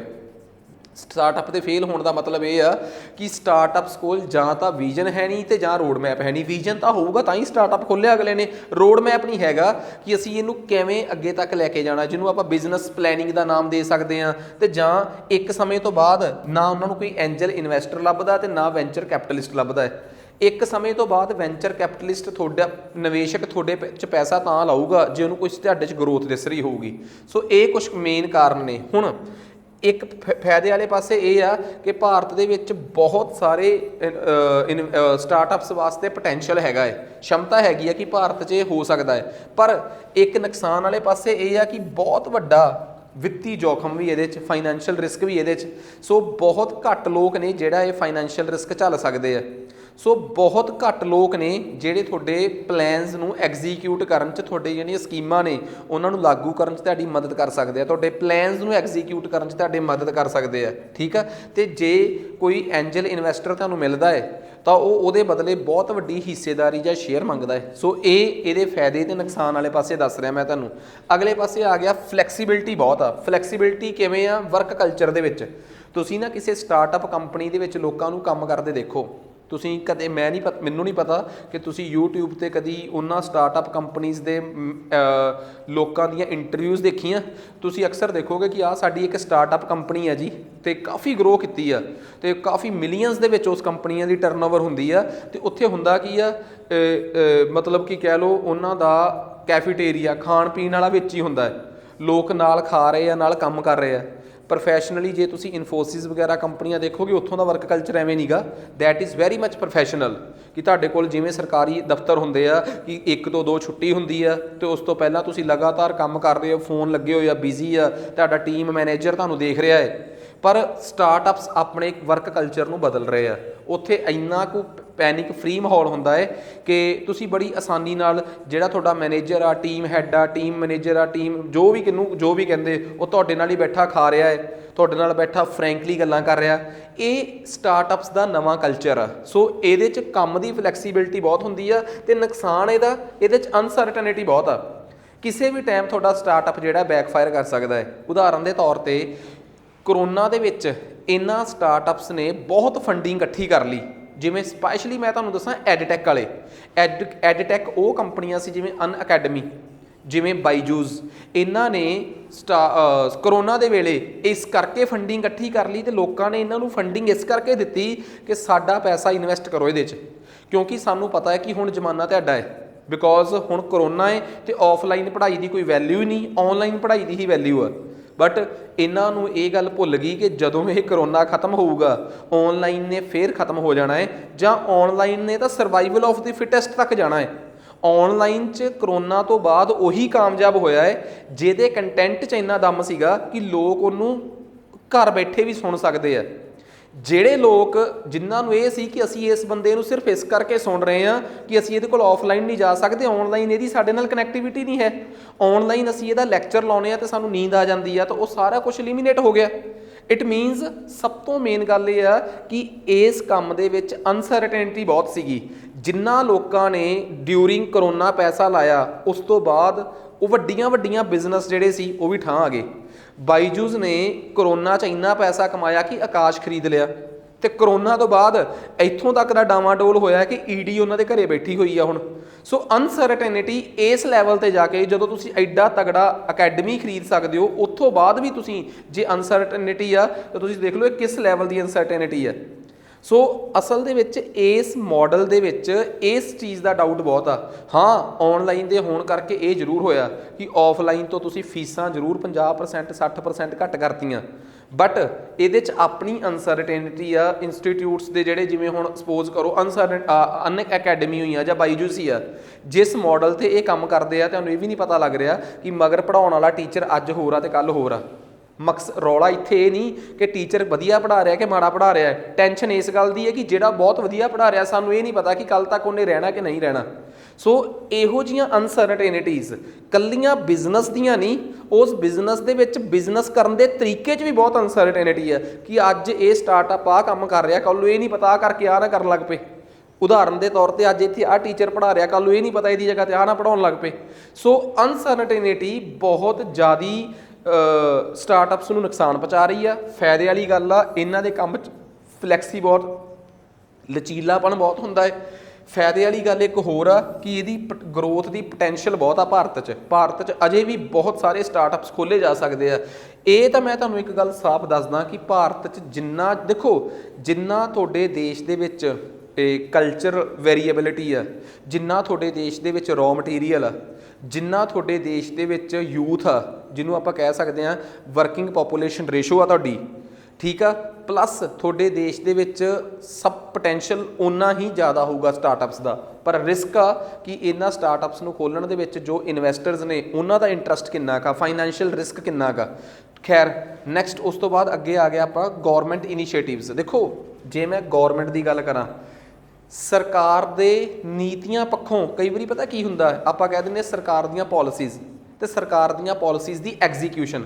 ਸਰਕਾਰ ਦੀਆਂ ਨੀਤੀਆਂ ਤੇ ਚੰਗੀਆਂ ਹੈ, ਪਰ ਸਰਕਾਰ ਦੀਆਂ ਨੀਤੀਆਂ ਨੂੰ ਲਾਗੂ ਕਰਨ ਦੀ ਸਰਕਾਰ ਦੀ ਇੰਟੈਂਸ਼ਨ ਜਾਂ ਉਹਨਾਂ ਦੀ ਸ਼ਮਤਾ ਜਾਂ ਉਹਨਾਂ ਦੀ ਸਾਨੂੰ ਨੀਤ ਤੇ ਸ਼ੱਕ ਆ। ਸੋ ਸਰਕਾਰ ਦੀਆਂ ਪੋਲਿਸੀਜ਼ ਦੀ ਗੱਲ ਕਰਦੇ ਹਾਂ ਕਿ ਸਰਕਾਰ ਦੀਆਂ ਪੋਲਿਸੀਜ਼ ਦਾ ਕੀ ਸਟੇਟਸ ਆ। ਸਭ ਤੋਂ ਪਹਿਲਾਂ 2016 'ਚ, ਜਨਵਰੀ 2016 'ਚ, ਆਈ ਥਿੰਕ ਮੈਂ ਜੇ ਜ਼ਿਆਦਾ ਗਲਤ ਨਹੀਂ ਗਾ ਤਾਂ 15 ਕੁ ਜਨਵਰੀ ਦੀ ਗੱਲ ਆ, 15 ਜਨਵਰੀ 2016 ਨੂੰ ਸਰਕਾਰ ਨੇ ਸਟਾਰਟਅਪ ਕਲਚਰ ਨੂੰ ਪ੍ਰਮੋਟ ਕਰਨ ਵਾਸਤੇ ਸਟਾਰਟਅਪ ਇੰਡੀਆ ਨਾਮ ਦਾ ਪ੍ਰੋਜੈਕਟ ਸ਼ੁਰੂ ਕੀਤਾ ਸੀਗਾ ਕਿ ਭਾਰਤ ਦੇ ਵਿੱਚ ਸਟਾਰਟਅਪਸ ਜਿਹੜੇ ਆ ਉਹਨਾਂ ਨੂੰ ਕਿਵੇਂ ਪ੍ਰਮੋਟ ਕਰਨਾ ਹੈ। ਤੇ DPIIT department of promotion of industry and internal trade ਨੂੰ ਸਟਾਰਟਅਪਸ ਨੂੰ ਪ੍ਰਮੋਟ ਕਰਨ ਵਾਸਤੇ ਨੋਡਲ ਏਜੰਸੀ ਦਾ ਮਤਲਬ ਹੁੰਦਾ ਹੈ ਇੱਕ ਅਜਿਹਾ ਅਦਾਰਾ ਜਿਹਦੇ ਤੇ ਪੂਰੀ ਜ਼ਿੰਮੇਵਾਰੀ ਪਾ ਦਿੱਤੀ ਜਾਵੇ ਕਿ ਇਹ ਕੰਮ ਤੂੰ ਦੇਖਣਾ ਹੈ, ਠੀਕ ਆ। ਸੋ ਡਾਊਟ ਇਹ ਆ ਕਿ ਸਰ ਗੂਗਲ ਵਰਕਰਸ ਨਾਲ ਸੇਮ ਇਦਾਂ ਦੇ ਬਿਹੇਵ ਕਰਦੇ ਆ ਫ੍ਰੀ ਸਟਾਈਲਿੰਗ ਵਰਕਰ। ਦੇਖੋ ਇੱਕ ਗੂਗਲ ਵਰਕਰਸ ਦੀ ਗੱਲ ਆਈ ਆ ਤਾਂ ਦੇਖੋ ਇੱਕ ਗੱਲ ਕੀ ਆ, ਬਹੁਤ ਸਾਰੀਆਂ ਕਨਵੈਨਸ਼ਨਲ ਕੰਪਨੀਜ਼ ਨੇ, ਜਿਵੇਂ ਇਹ ਦੱਸ ਆਈ ਥਿੰਕ ਜਿਹੜੇ ਤੁਸੀਂ ਪੁੱਛ ਕਰ ਰਹੇ ਹੋ ਕਿ ਗੂਗਲ ਵਰਕਰਸ ਵੀ ਬਿਲਕੁਲ ਇਸੇ ਤਰੀਕੇ ਨਾਲ ਬਹੁਤਾ ਰਿਲੈਕਸ ਹੋ ਕੇ ਕੰਮ ਕਰਦੇ ਆ। ਜੇ ਕੋਈ ਕਨਸੈਪਟ ਸਟਾਰਟਅਪਸ ਦਾ ਬਹੁਤ ਵਧੀਆ ਹੈ ਤਾਂ ਤੁਸੀਂ ਇਹ ਦੇਖਿਓ ਟ੍ਰੈਡੀਸ਼ਨਲ ਕੰਪਨੀਜ਼ ਵੀ ਉਹਨਾਂ ਨੂੰ ਫੋਲੋ ਕਰਦੀਆਂ। ਆਈ ਥਿੰਕ ਤੁਸੀਂ ਜੇ ਗੂਗਲ ਦੇ ਜਿਹੜੇ ਦਫ਼ਤਰ ਦੀ ਗੱਲ ਕਰ ਰਹੇ ਹੋ, ਉਹ ਗੂਗਲ ਦਾ ਦਫ਼ਤਰ ਗੁੜਗਾਉਂ ਵਾਲਾ ਹੈ, ਉੱਥੇ ਬਿਲਕੁਲ ਵਰਕ ਕਲਚਰ ਸਟਾਰਟਅਪਸ ਵਰਗਾ ਹੈ, ਠੀਕ ਆ। ਖੈਰ ਇਹ ਤਾਂ ਨੈਚੁਰਲ ਜੀ ਗੱਲ ਆ ਕਿ ਜੇ ਕੋਈ ਕਨਸੈਪਟ ਬਹੁਤ ਵਧੀਆ ਹੈ ਤਾਂ ਬਹੁਤ ਸਾਰੀਆਂ ਟ੍ਰੈਡੀਸ਼ਨਲ ਕੰਪਨੀਜ਼ ਹੋਰ ਛੱਡੋ, ਜਿਹੜੀ ਹੈ ਇਨਫੋਸਿਸ ਦੀ ਮੈਂ ਗੱਲ ਦੱਸ ਰਿਹਾ, ਇਹਨਾਂ ਇਨਫੋਸਿਸ ਦੇ ਵਰਕ ਕਲਚਰ 'ਚ ਬਹੁਤ ਫਰਕ ਆ ਗਿਆ। ਉਦੋਂ ਤੋਂ ਲੈ ਕੇ ਇਹਨਾਂ ਦਾ ਵਰਕ ਕਲਚਰ ਕਿਸੇ ਟਾਈਮ ਸਰਕਾਰੀ ਦਫ਼ਤਰਾਂ ਵਾਲਾ ਹੁੰਦਾ ਸੀਗਾ ਤੇ ਹੁਣ ਇਹਨਾਂ ਦਾ ਵਰਕ ਕਲਚਰ ਸਰਕਾਰੀ ਦਫ਼ਤਰਾਂ ਤੋਂ ਬਦਲ ਕੇ ਇਹਨਾਂ ਦਾ ਵਰਕ ਕਲਚਰ ਹੁਣ ਸਟਾਰਟਅਪਸ ਵੱਲ ਨੂੰ ਅਲਾਈਨ ਹੋ ਰਿਹਾ ਹੈ, ਉਹਨਾਂ ਵੱਲ ਨੂੰ ਝੁਕਾਅ ਹੋ ਰਿਹਾ ਹੈ। ਤਾਂ ਇਸੇ ਕਰਕੇ ਹੀ ਹੋ ਰਿਹਾ ਕਿ ਸਟਾਰਟਅਪਸ ਦੇ ਵਰਕ ਕਲਚਰ ਤੋਂ ਉਹਨਾਂ ਨੂੰ ਕੁਝ ਸਿੱਖਣ ਨੂੰ ਮਿਲਿਆ ਹੈ ਪੁਰਾਣੀਆਂ ਕੰਪਨੀਆਂ ਨੂੰ। ਖੈਰ ਦੂਜੀ ਆ ਗਈ ਫਾਸਟਰ ਐਗਜ਼ਿਟ ਫॉर ਸਟਾਰਟਅਪਸ। ਇਹ ਸਭ ਤੋਂ ਇੰਪੋਰਟੈਂਟ ਗੱਲ ਆ। ਦੇਖੋ ਅਸਲ ਦੇ ਵਿੱਚ ਕੀ ਆ, ਬਹੁਤ ਸਾਰੇ ਸਟਾਰਟਅਪਸ ਜਿਹੜੇ ਆ ਉਹ ਕਈ ਵਾਰੀ ਬੰਦ ਹੋ ਜਾਂਦੇ ਆ। ਹੁਣ ਮੰਨ ਲਓ ਸਪੋਜ਼ ਕਰੋ ਇੱਕ ਬੰਦਾ ਹੈ ਭਾਰਤ 'ਚੋਂ ਸਟਾਰਟਅਪ ਖੋਲ੍ਹਦਾ ਹੈ, ਉਹਨੂੰ ਸਭ ਤੋਂ ਵੱਡੀ ਟੈਨਸ਼ਨ ਇਹ ਹੈ ਕਿ ਚਲੋ ਯਾਰ ਖੋਲ੍ਹਣਾ ਤਾਂ ਠੀਕ ਆ, ਰੱਬ ਨਾ ਕਰੇ ਜੇ ਕੰਮ ਬੰਦ ਕਰਨਾ ਪੈ ਗਿਆ ਤਾਂ ਫਿਰ ਸਟਾਰਟਅਪ ਨੂੰ ਬੰਦ ਕਿਵੇਂ ਕਰੂੰਗਾ। ਤਾਂ ਇੱਕ ਸਟਾਰਟਅਪ ਨੂੰ ਪੈਕਅਪ ਕਰਨਾ ਵੀ ਬਹੁਤ ਔਖਾ ਹੁੰਦਾ ਹੈ। ਇੱਕ ਸਟਾਰਟਅਪ ਨੂੰ ਪੈਕਅਪ ਕਰਨਾ ਔਖਾ ਕਿਉਂ ਹੁੰਦਾ ਹੈ? ਕਿਉਂਕਿ ਸਾਨੂੰ ਪਤਾ ਹੈ ਕਿ ਸਰਕਾਰ ਨੇ DPIIT ਤੋਂ ਪਰਮਿਸ਼ਨ ਲੈਣੀ ਪੈਂਦੀ ਆ, ਜਿਹੜੇ ਬੰਦੇ ਆਪਣੇ ਨਾਲ ਕੰਮ ਕਰ ਰਹੇ ਆ ਉਹਨਾਂ ਦੀ ਇੰਨੇ ਮਹੀਨਿਆਂ ਦੀ ਤਨਖਾਹ ਦੇਣੀ ਪੈਂਦੀ ਆ। ਸੋ ਆਪਣੇ ਆਪ 'ਚ ਇੱਕ ਬਹੁਤ ਲੰਮਾ ਪ੍ਰੋਸੈਸ ਹੁੰਦਾ ਹੈ। ਬੰਦੇ ਨੇ ਜੇ ਉਹਦੇ ਕੋਲ 4 ਪੈਸੇ ਘਰ 'ਚ ਪਏ ਹੋਏ ਆ, ਕਿਸੇ ਹੋਰ ਪਾਸਿਓਂ ਜੋੜੇ ਸੀ, ਉਹ ਸਾਰੇ ਪੈਸੇ ਉਹਦੇ ਆਪਣੇ ਕੰਮ ਨੂੰ ਬੰਦ ਕਰਨ 'ਚ ਲੱਗ ਜਾਂਦੇ ਆ। ਐਟਲੀਸਟ ਇੱਕ ਤਾਂ ਬੰਦਾ ਅੱਗੇ ਘਾਟੇ 'ਚ ਹੁੰਦਾ ਹੈ ਤੇ ਉੱਪਰੋਂ ਸਟਾਰਟਅਪ ਨੂੰ ਬੰਦ ਕਰਨਾ ਜੇ ਔਖਾ ਹੋ ਜੇ ਤਾਂ ਕਿਉਂ ਤੁਹਾਡੇ ਦੇਸ਼ 'ਚ ਲੋਕ ਸਟਾਰਟਅਪ ਖੋਲ੍ਹਣਗੇ? ਸਟਾਰਟਅਪ ਜਿੰਨਾ ਸੌਖਾ ਖੋਲ੍ਹਣਾ ਹੈ ਓਨਾ ਉਹਨੂੰ ਐਗਜ਼ਿਟ ਕਰਨਾ ਸੌਖਾ ਹੋਊਗਾ ਨਾ, ਤਾਂ ਲੋਕ ਤੁਹਾਡੇ ਦੇਸ਼ 'ਚ ਸਟਾਰਟਅਪਸ ਖੋਲ੍ਹਣਗੇ। ਸੋ ਬਹੁਤ 90 ਦਿਨਾਂ ਦੇ ਅੰਦਰ ਅੰਦਰ ਜਿਹੜਾ ਹੈ ਉਹ ਸਟਾਰਟਅਪ ਜਿਹੜਾ ਹੈ ਉਹਨੂੰ ਬੰਦ ਕੀਤਾ ਜਾ ਸਕਦਾ ਹੈ ਤੇ ਛੋਟੀਆਂ MSMEs ਨੂੰ ਅਸੀਂ 120 ਦਿਨਾਂ ਦੇ ਅੰਦਰ ਬੰਦ ਕਰ ਸਕਦੇ ਹਾਂ ਤੇ ਵੱਡੀਆਂ ਕੰਪਨੀਆਂ ਨੂੰ 180 ਦਿਨ, ਜਿਹੜੇ ਕਿ ਖਿੱਚ ਕੇ 270 ਤੱਕ ਵੀ ਜਾ ਸਕਦੇ ਆ। ਤਕਰੀਬਨ ਤੁਸੀਂ ਮੰਨ ਕੇ ਚੱਲੋ ਕਿ ਜੇ ਕਿਸੇ ਨੇ ਕੋਈ ਵੱਡੀ ਕੰਪਨੀ ਬੰਦ ਕਰਨੀ ਆ ਤਾਂ ਪੌਣੇ ਸਾਲ ਦਾ ਸਫ਼ਰ ਆ। ਇਹ ਪੌਣਾ ਸਾਲ ਉਹਨੂੰ ਉਹ ਕੰਪਨੀ ਆਪਣੇ ਮੋਢਿਆਂ 'ਤੇ ਢੋਣੀ ਪਊਗੀ। ਤਾਂ ਪੌਣੇ ਸਾਲ ਦੇ ਖਰਚੇ ਕਿੰਨੇ ਹੋ ਜਾਣਗੇ, ਜਿੰਨੇ ਚਿਰ 'ਚੋਂ ਕੰਪਨੀ ਪੂਰੀ ਬੰਦ ਨਹੀਂ ਹੋ ਸਕਦੀ, ਪੂਰੀ ਸ਼ਟਡਾਊਨ ਨਹੀਂ ਕਰ ਦਿੰਦਾ। ਅਗਲੀ ਗੱਲ, ਭਾਰਤ ਸਰਕਾਰ ਨੇ ਸ਼ੁਰੂ ਕੀਤਾ ਸੀ ਸਟਾਰਟਅਪ ਹੱਬ। ਸੋ ਬੇਸਿਕਲੀ ਇਹ ਇੱਕ ਔਨਲਾਈਨ ਪਲੇਟਫਾਰਮ ਸੀਗਾ ਜਿੱਥੇ ਸਟਾਰਟਅਪ ਦੇ ਨਾਲ ਸੰਬੰਧਿਤ ਸਾਰੇ ਲੋਕ, ਕੌਣ? Venture capitalist, Angel investors, innovators ਜਿਨ੍ਹਾਂ ਨੇ ਸਟਾਰਟਅਪ ਕਰਨਾ ਹੈ। ਸੋ ਇਸ ਤਰੀਕੇ ਦੇ ਸਾਰੇ ਲੋਕ ਇੱਕੋ ਜਗ੍ਹਾ ਤੇ ਇਕੱਠੇ ਹੋ ਸਕਦੇ ਆ। ਜਿਹੜੇ ਇਨੋਵੇਟਰਸ ਨੇ ਜਿਨ੍ਹਾਂ ਨੇ ਇਨੋਵੇਸ਼ਨਸ ਕੀਤੀਆਂ ਹੈ ਉਹ ਆਪਣਾ ਆਈਡੀਆ ਸ਼ੇਅਰ ਕਰ ਸਕਦੇ ਆ।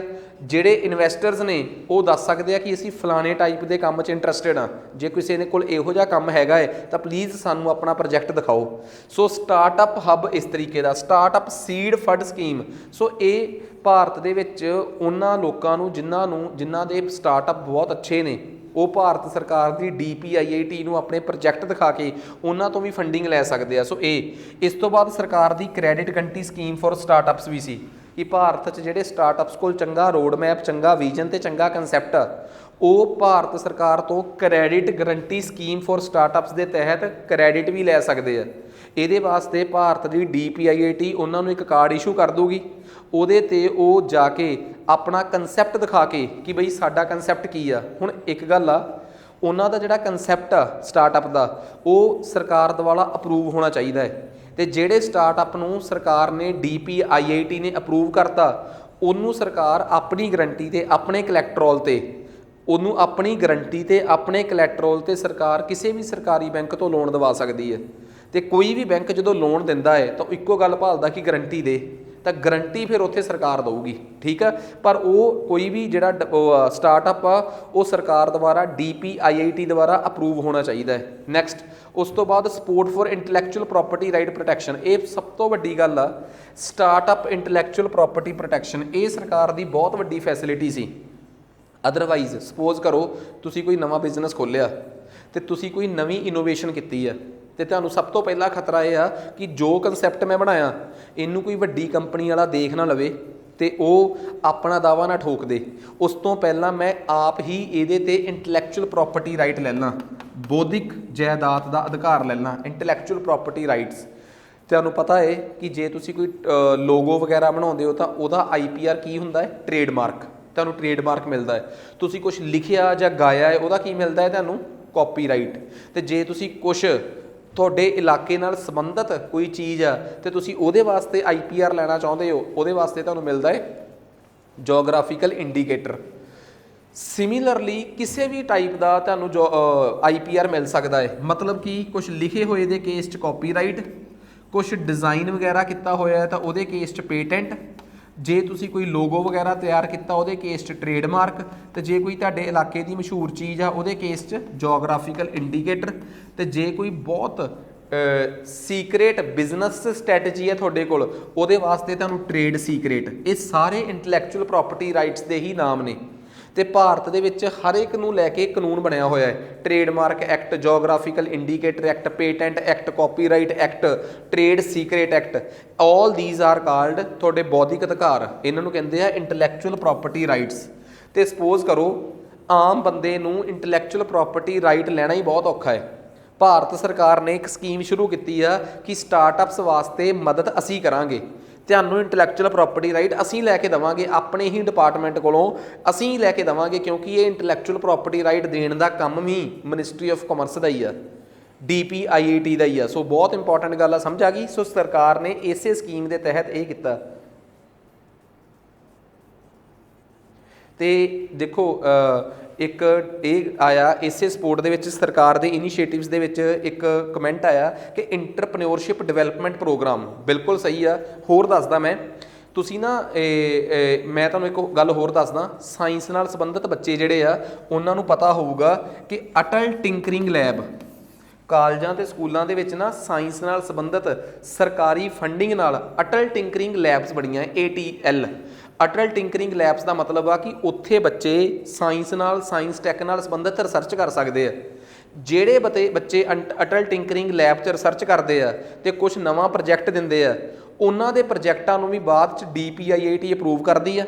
ਹਾਂ, ਸਾਇੰਸ ਨਾਲ ਸੰਬੰਧਿਤ ਆ, ਇਸ ਕਰਕੇ ਇਕੱਲਾ DPIIT ਦਾ ਰੋਲ ਨਹੀਂ ਹੁੰਦਾ, ਉਹਦੇ 'ਚ ਨਾਲ ਹੁੰਦਾ ministry of science tech, department of science tech ਦਾ ਰੋਲ ਆ ਜਾਂਦਾ ਹੈ। ਦੋਵੇਂ ਡਿਪਾਰਟਮੈਂਟ ਮਿਲ ਕੇ ਫਿਰ ਉਹਦੇ ਸਟਾਰਟਅਪ ਨੂੰ ਜਿਹੜਾ ਆਪਣਾ ਉਹ ਹੁੰਦਾ ਹੈ ਡਿਪਾਰਟਮੈਂਟ ਆਫ ਸਾਇੰਸ ਟੈਕ, ਉਹ ਅਪਰੂਵ ਕਰਦਾ ਹੈ ਅਤੇ DPIIT ਫਿਰ ਉਹਨੂੰ ਆਫਰ ਕਰਦਾ ਹੈ ਕਿ ਜੇ ਤੂੰ ਕੋਈ ਸਟਾਰਟਅਪ ਓਪਨ ਕਰਨਾ ਚਾਹੁੰਦਾ ਹੈ ਅਸੀਂ ਤੇਰੇ ਵਾਸਤੇ ਪੈਸਾ ਲਾਵਾਂਗੇ। ਸੋ ਸਰਕਾਰ ਵੀ ਲੋਕਾਂ ਨੂੰ ਇਸ ਤਰੀਕੇ ਨਾਲ, ਇਸ ਤੋਂ ਬਿਨਾਂ ਇੰਟਰਪ੍ਰੈਨਿਓਰਸ਼ਿਪ ਡਿਵੈਲਪਮੈਂਟ ਪ੍ਰੋਗਰਾਮ, ਲੋਕਾਂ 'ਚ ਇੰਟਰਪ੍ਰੈਨਿਓਰਸ਼ਿਪ ਦੀ ਭਾਵਨਾ ਪੈਦਾ ਕਰਨੀ, ਸੋ ਇਹ ਸਭ ਕੁਝ ਇਸੇ ਕੈਟੇਗਰੀ 'ਚ ਹੀ ਆਉਂਦਾ ਹੈ। ਸਟੇਟਸ ਨੂੰ ਵੀ ਸਟਾਰਟਅਪਸ ਦੇ ਅਕੋਰਡਿੰਗ ਰੈਂਕਿੰਗ ਦੇਣ ਦਾ ਕੰਸੈਪਟ DPIIT ਨੇ ਸ਼ੁਰੂ ਕੀਤਾ ਹੈ।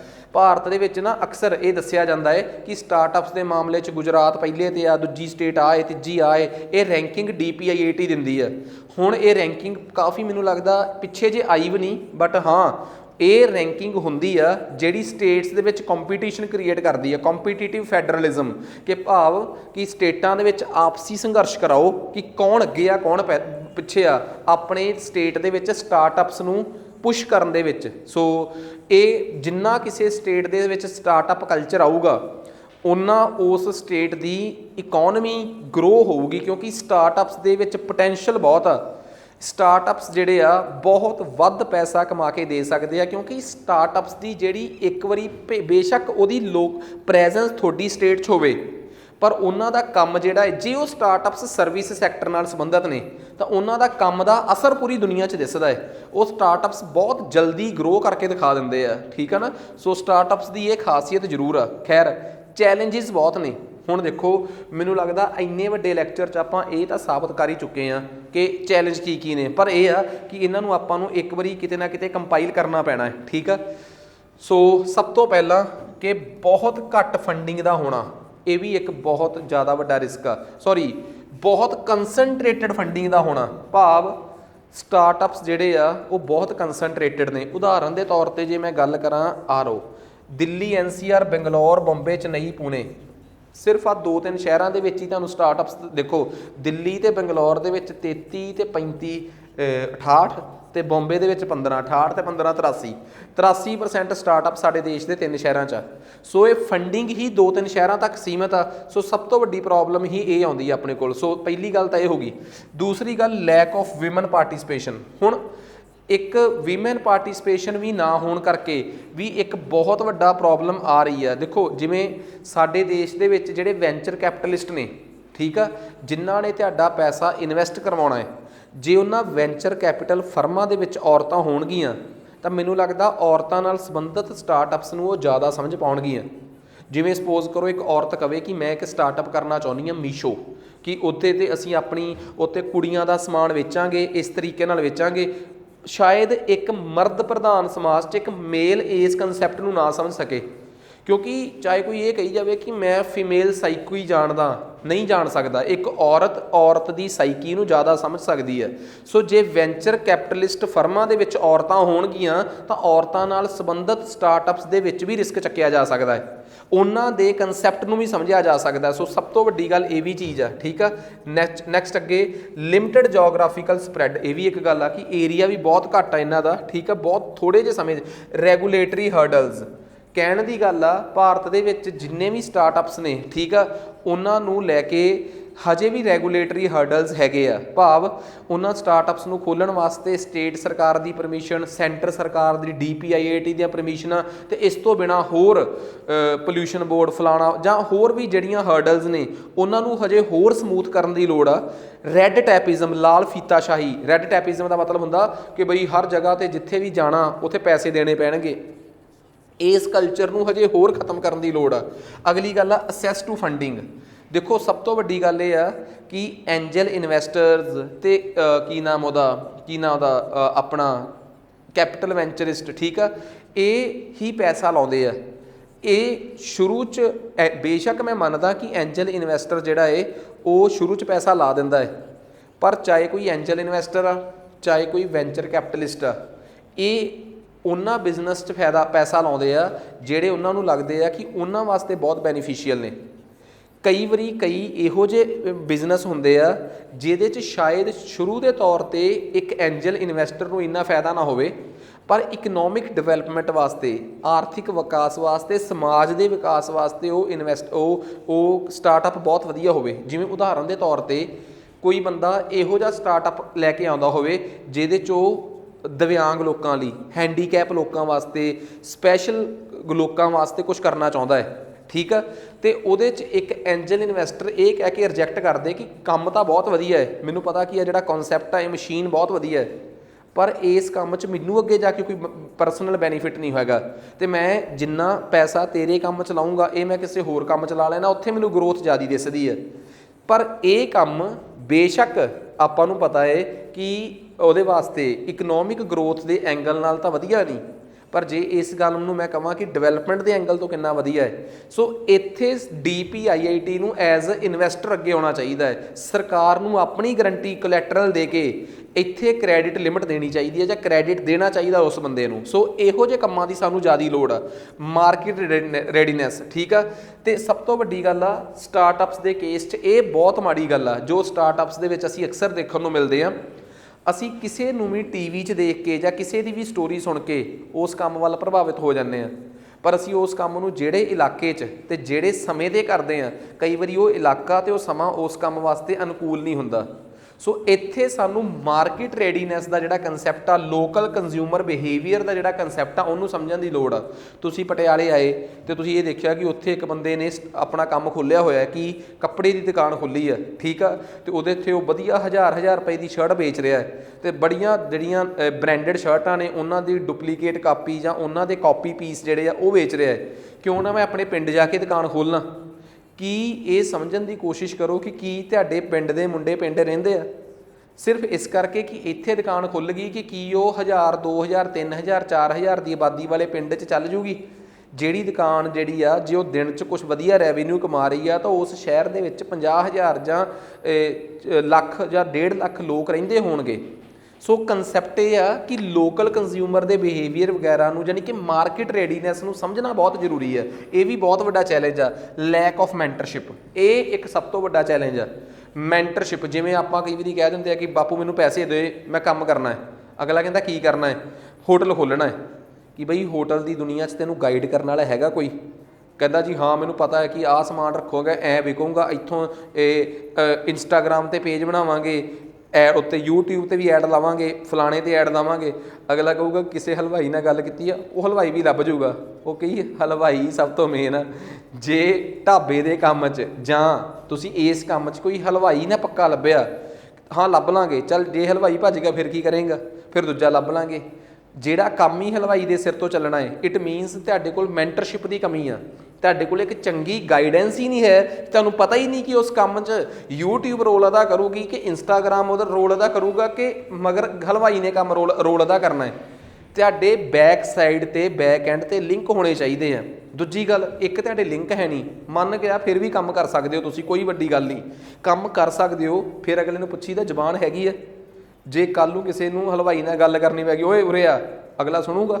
ਬਿਜ਼ਨਸ ਕਰਨ ਵਾਸਤੇ ਬਿਜ਼ਨਸ ਮਾਈਂਡ ਹੋਣਾ ਬਹੁਤ ਜ਼ਰੂਰੀ ਹੈ, ਕਿਉਂਕਿ ਸਰਕਾਰੀ ਨੌਕਰੀ ਤਾਂ ਤੁਸੀਂ ਫਿਰ ਵੀ ਜੀ ਕਹੇ ਤੋਂ ਬਿਨਾਂ ਕਰ ਲੋਗੇ, ਠੀਕ ਆ। ਉੱਥੇ ਜੀ ਕਹਿਣ ਦੀ ਲੋੜ ਹੀ ਨਹੀਂ। ਅਫਸਰ ਨੂੰ ਦੇਖ ਕੇ ਜੀ ਵੈਸੇ ਨਿਕਲ ਜਾਣੀ ਆ, ਛੋਟੇ ਨੂੰ ਦੇਖ ਕੇ ਜੀ ਕਹਿਣ ਦਾ ਜੀ ਨਹੀਂ ਕਰਨਾ। ਪਰ ਬਿਜ਼ਨਸ ਇਸ ਤੋਂ ਬਿਲਕੁਲ ਉਲਟਾ। ਬਿਜ਼ਨਸ ਦੇ ਵਿੱਚ ਵੱਡੇ ਵਾਲੇ ਨੂੰ ਤਾਂ ਜੀ ਕਹਿਣਾ ਹੀ ਕਹਿਣਾ ਹੈ, ਕੋਈ ਕੰਪਲਸ਼ਨ ਨਹੀਂ। ਜੇ ਤੁਸੀਂ ਆਪਣੇ ਤੋਂ ਕਿਸੇ ਵੱਡੇ ਨੂੰ ਬਿਜ਼ਨਸ 'ਚ ਜੀ ਨਾ ਵੀ ਕਹੋਗੇ, ਕੋਈ ਕੰਪਲਸ਼ਨ ਨਹੀਂ। ਛੋਟੇ 'ਚ ਵੀ ਨਹੀਂ ਕੰਪਲਸ਼ਨ, ਪਰ ਵੱਡਾ ਉਹਨਾਂ ਕੰਮ ਨਹੀਂ ਆਊਗਾ ਤੇ ਛੋਟਾ ਉਹਨਾਂ ਕੰਮ ਨਹੀਂ ਕਰਕੇ ਦਊਗਾ ਜੇ ਤੁਸੀਂ ਉਹਨੂੰ ਜੀ ਨਾ ਕਿਹਾ। ਪਰ ਉੱਥੇ ਕੋਈ ਪ੍ਰੋਟੋਕੋਲ ਨਹੀਂ ਹੈਗਾ, ਪਰ ਉੱਥੇ ਵੈਸੇ ਹੀ ਨੋਰਮਸ ਬਣੇ ਹੋਏ ਆ ਕਿ ਜੀ ਕਹੋ ਜੀ ਕਹਾਓ। ਅਸਲ 'ਚ ਬਣੇ ਹੀ ਪ੍ਰਾਈਵੇਟ ਬਿਜ਼ਨਸ ਵਾਸਤੇ ਆ।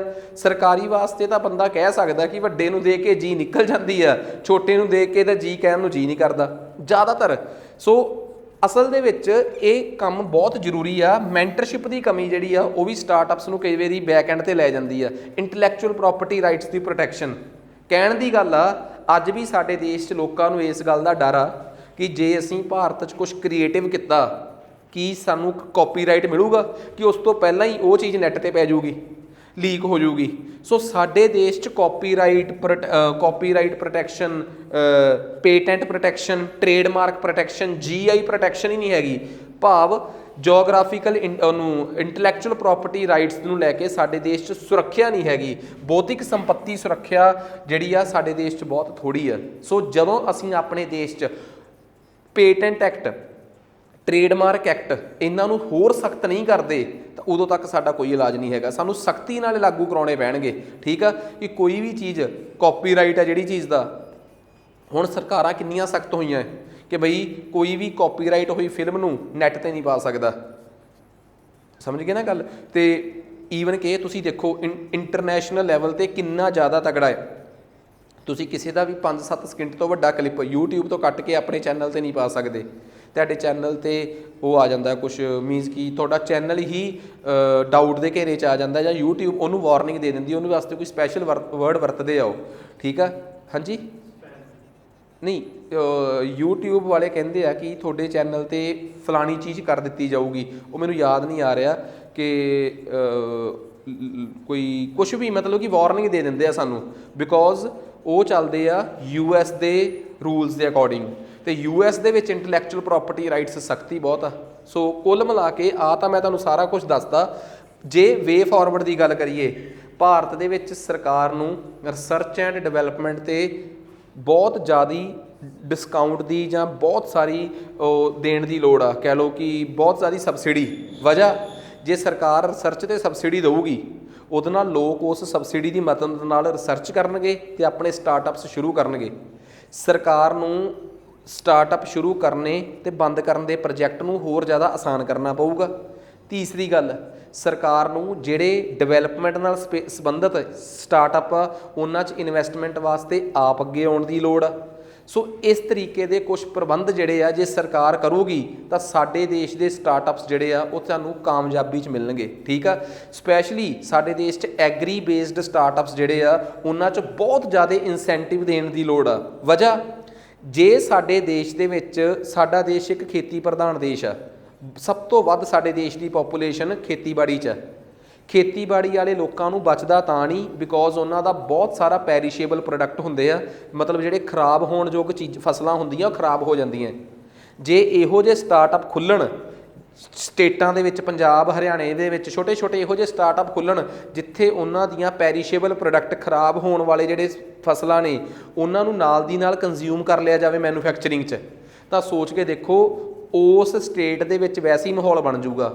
ਜੇ ਸਪੋਜ਼ ਕਰੋ ਤੁਹਾਡੇ ਨੇੜੇ ਪੈਪਸੀਕੋ ਦੀ ਫੈਕਟਰੀ ਆ, ਜਿੱਥੇ ਚਿਪਸ ਬਣਦੀ ਆ, ਜਿੱਥੇ ਐਪੀ ਬਣਦੀ ਆ, ਨੇੜੇ ਤੇੜੇ ਦੇ ਸੇਬਾਂ ਦੇ ਬਾਗ ਜਿਹੜੇ ਆ ਉਹ ਆਪਣੇ ਆਪ ਹੀ ਕੰਜ਼ਿਊਮ ਹੋ ਜਾਣਗੇ ਉੱਥੇ। ਤੇ ਜੇ ਐਵੇਂ ਦੇ ਸਟਾਰਟਅਪ ਇੱਕ ਇੱਕ ਜ਼ਿਲ੍ਹੇ 'ਚ, ਦੋ ਜ਼ਿਲ੍ਹਿਆਂ, ਇੱਕ ਜ਼ਿਲ੍ਹੇ 'ਚ ਖੁੱਲ੍ਹਿਆ ਹੋਵੇ, ਜਾਂ ਇੱਕ ਜ਼ਿਲ੍ਹੇ 'ਚ ਦੋ ਤਿੰਨ ਸਟਾਰਟਅਪ ਖੁੱਲ੍ਹੇ ਹੋਣ, ਉਹ ਵੀ ਐਗਰੀ ਬੇਸਡ, ਤੇ ਸਰਕਾਰ ਦੀ ਮਦਦ ਨਾਲ, ਸਰਕਾਰ ਆਪ ਨਾ ਖੋਲ੍ਹੇ, ਸਰਕਾਰ ਇਨਸੈਂਟਿਵ ਦੇਵੇ ਤੇ ਉਸੇ ਮਦਦ ਨਾਲ ਉਹ ਖੋਲ੍ਹੇ ਹੋਣ। ਰਿਸਰਚ ਡਿਵੈਲਪਮੈਂਟ ਵਾਸਤੇ ਸਰਕਾਰ ਆਫਰ ਕਰੇ ਕਿ ਜਿਹੜਾ ਬੰਦਾ ਇਹੋ ਜਿਹੇ ਪ੍ਰੋਜੈਕਟ ਦੇ ਵਿੱਚ ਰਿਸਰਚ ਕਰਕੇ ਇਹਨੂੰ ਹੋਰ ਸਸਤਾ ਬਣਾਊਗਾ, ਸਰਕਾਰ ਉਹਨੂੰ ਹੋਰ ਇਨਸੈਂਟਿਵ ਦੇਊਗੀ। ਸਰਕਾਰ ਨੂੰ ਸਾਰਾ ਕੁਝ ਧਿਆਨ ਸਟਾਰਟਅਪਸ 'ਤੇ ਲਾਉਣਾ ਚਾਹੀਦਾ। ਬਹੁਤ ਵੱਡਾ ਪੋਟੈਂਸ਼ੀਅਲ ਆ ਸਾਡੇ ਦੇਸ਼ 'ਚ ਸਟਾਰਟਅਪਸ ਦੇ ਮਾਮਲੇ 'ਚ। ਯੂਥ ਹੈਗਾ, ਪੜ੍ਹਿਆ ਲਿਖਿਆ ਯੂਥ ਹੈਗਾ ਸਾਡੇ ਕੋਲ। ਸਭ ਤੋਂ ਵੱਡੀ ਗੱਲ ਆ ਰॉ ਮਟੀਰੀਅਲ ਹੈਗਾ ਹੈ। ਜੇ ਐਗਰੀ ਬੇਸਡ ਸਟਾਰਟਅਪ ਖੁੱਲ੍ਹਦੇ ਆ, ਖੇਤੀਬਾੜੀ ਆਧਾਰਿਤ ਨਵੇਂ ਕਾਰਖਾਨੇ ਖੁੱਲ੍ਹਦੇ ਆ, ਸਟਾਰਟਅਪ ਖੁੱਲ੍ਹਦੇ ਆ, ਤੇ ਉਹਨਾਂ ਵਾਸਤੇ ਰॉ ਮਟੀਰੀਅਲ ਦੀ ਕੋਈ ਕਮੀ ਨਹੀਂ, ਸਾਡੇ ਕੋਲ ਲੇਬਰ ਦੀ ਕੋਈ ਕਮੀ ਨਹੀਂ, ਸਾਡੇ ਕੋਲ ਇੰਟਰਪ੍ਰੈਨਿਓਰਸ ਦੀ ਕੋਈ ਕਮੀ ਨਹੀਂ ਜਿਹੜੇ ਉਹਦੇ ਆਧਾਰਿਤ ਕੰਮ ਕਰ ਸਕਦੇ ਆ, ਸਾਡੇ ਕੋਲ ਯੂਨੀਵਰਸਿਟੀਆਂ ਦੀ ਕਮੀ ਨਹੀਂ। ਗੱਲ ਇਹ ਆ ਕਿ ਯੂਨੀਵਰਸਿਟੀ ਸਾਨੂੰ ਉਹਨਾਂ ਚੀਜ਼ਾਂ ਨੂੰ ਫੰਡਿੰਗ ਕਰਨੀ ਪਊਗੀ, ਅਲਾਈਨ ਕਰਨਾ ਪਊਗਾ। ਸੋ ਹਰ ਚੀਜ਼ ਦਾ ਇਲਾਜ ਸਾਡੇ ਕੋਲ ਹੈਗਾ ਹੈ। ਸਵਾਲ ਸਿਰਫ ਇੰਨਾ ਕਾ, startups are the spine of new India. Startup ਨਵੇਂ ਭਾਰਤ ਦੀ ਰੀੜ੍ਹ ਦੀ ਹੱਡੀ ਹਨ। However there are multiple challenges to utilizing the potential of startup as the spine of new India. Do elaborate. ਨਵੇਂ ਭਾਰਤ ਦੀ ਰੀੜ੍ਹ ਦੀ ਹੱਡੀ ਵਜੋਂ ਸਟਾਰਟਅਪ ਦੀ ਸੰਭਾਵਨਾ ਨੂੰ ਮਾਨਤਾ ਦੇਣ ਵਿੱਚ ਕਈ ਚੁਣੌਤੀਆਂ ਹਨ। ਤੁਸੀਂ ਦੱਸਣਾ ਹੈ ਕਿ ਭਾਰਤ ਦੇ ਵਿੱਚ ਜਿਹੜੀਆਂ ਸਟਾਰਟਅਪਸ ਨੇ ਇਹਨਾਂ ਦੇ ਚੈਲੰਜ, ਇਹਨਾਂ ਦੇ ਪੋਟੈਂਸ਼ੀਅਲ ਅੱਗੇ ਕਿਹੜੇ ਚੈਲੰਜਸ ਨੇ, ਠੀਕ ਆ, ਉਹਨਾਂ ਨੂੰ ਐਲੈਬੋਰੇਟ ਕਰਨਾ ਹੈ, ਉਹਨਾਂ ਨੂੰ ਵਿਸਤ੍ਰਿਤ ਕਰਕੇ ਦੱਸਣਾ ਹੈ। ਸੋ ਆਪਣੇ ਆਪ 'ਚ ਕੁਐਸਚਨ ਵੀ ਕਵਰ ਹੋ ਗਿਆ। ਸੋ ਅੱਜ ਵਾਸਤੇ ਇੰਨਾ ਹੀ ਬਹੁਤ ਆ। ਸਟਾਰਟ ਕਰਦੇ ਹਾਂ ਆਪਾਂ ਇਸ ਤੋਂ ਬਾਅਦ ਆਪਣੀ ਰੈਗੂਲਰ ਕਲਾਸ, ਠੀਕ ਹੈ ਜੀ।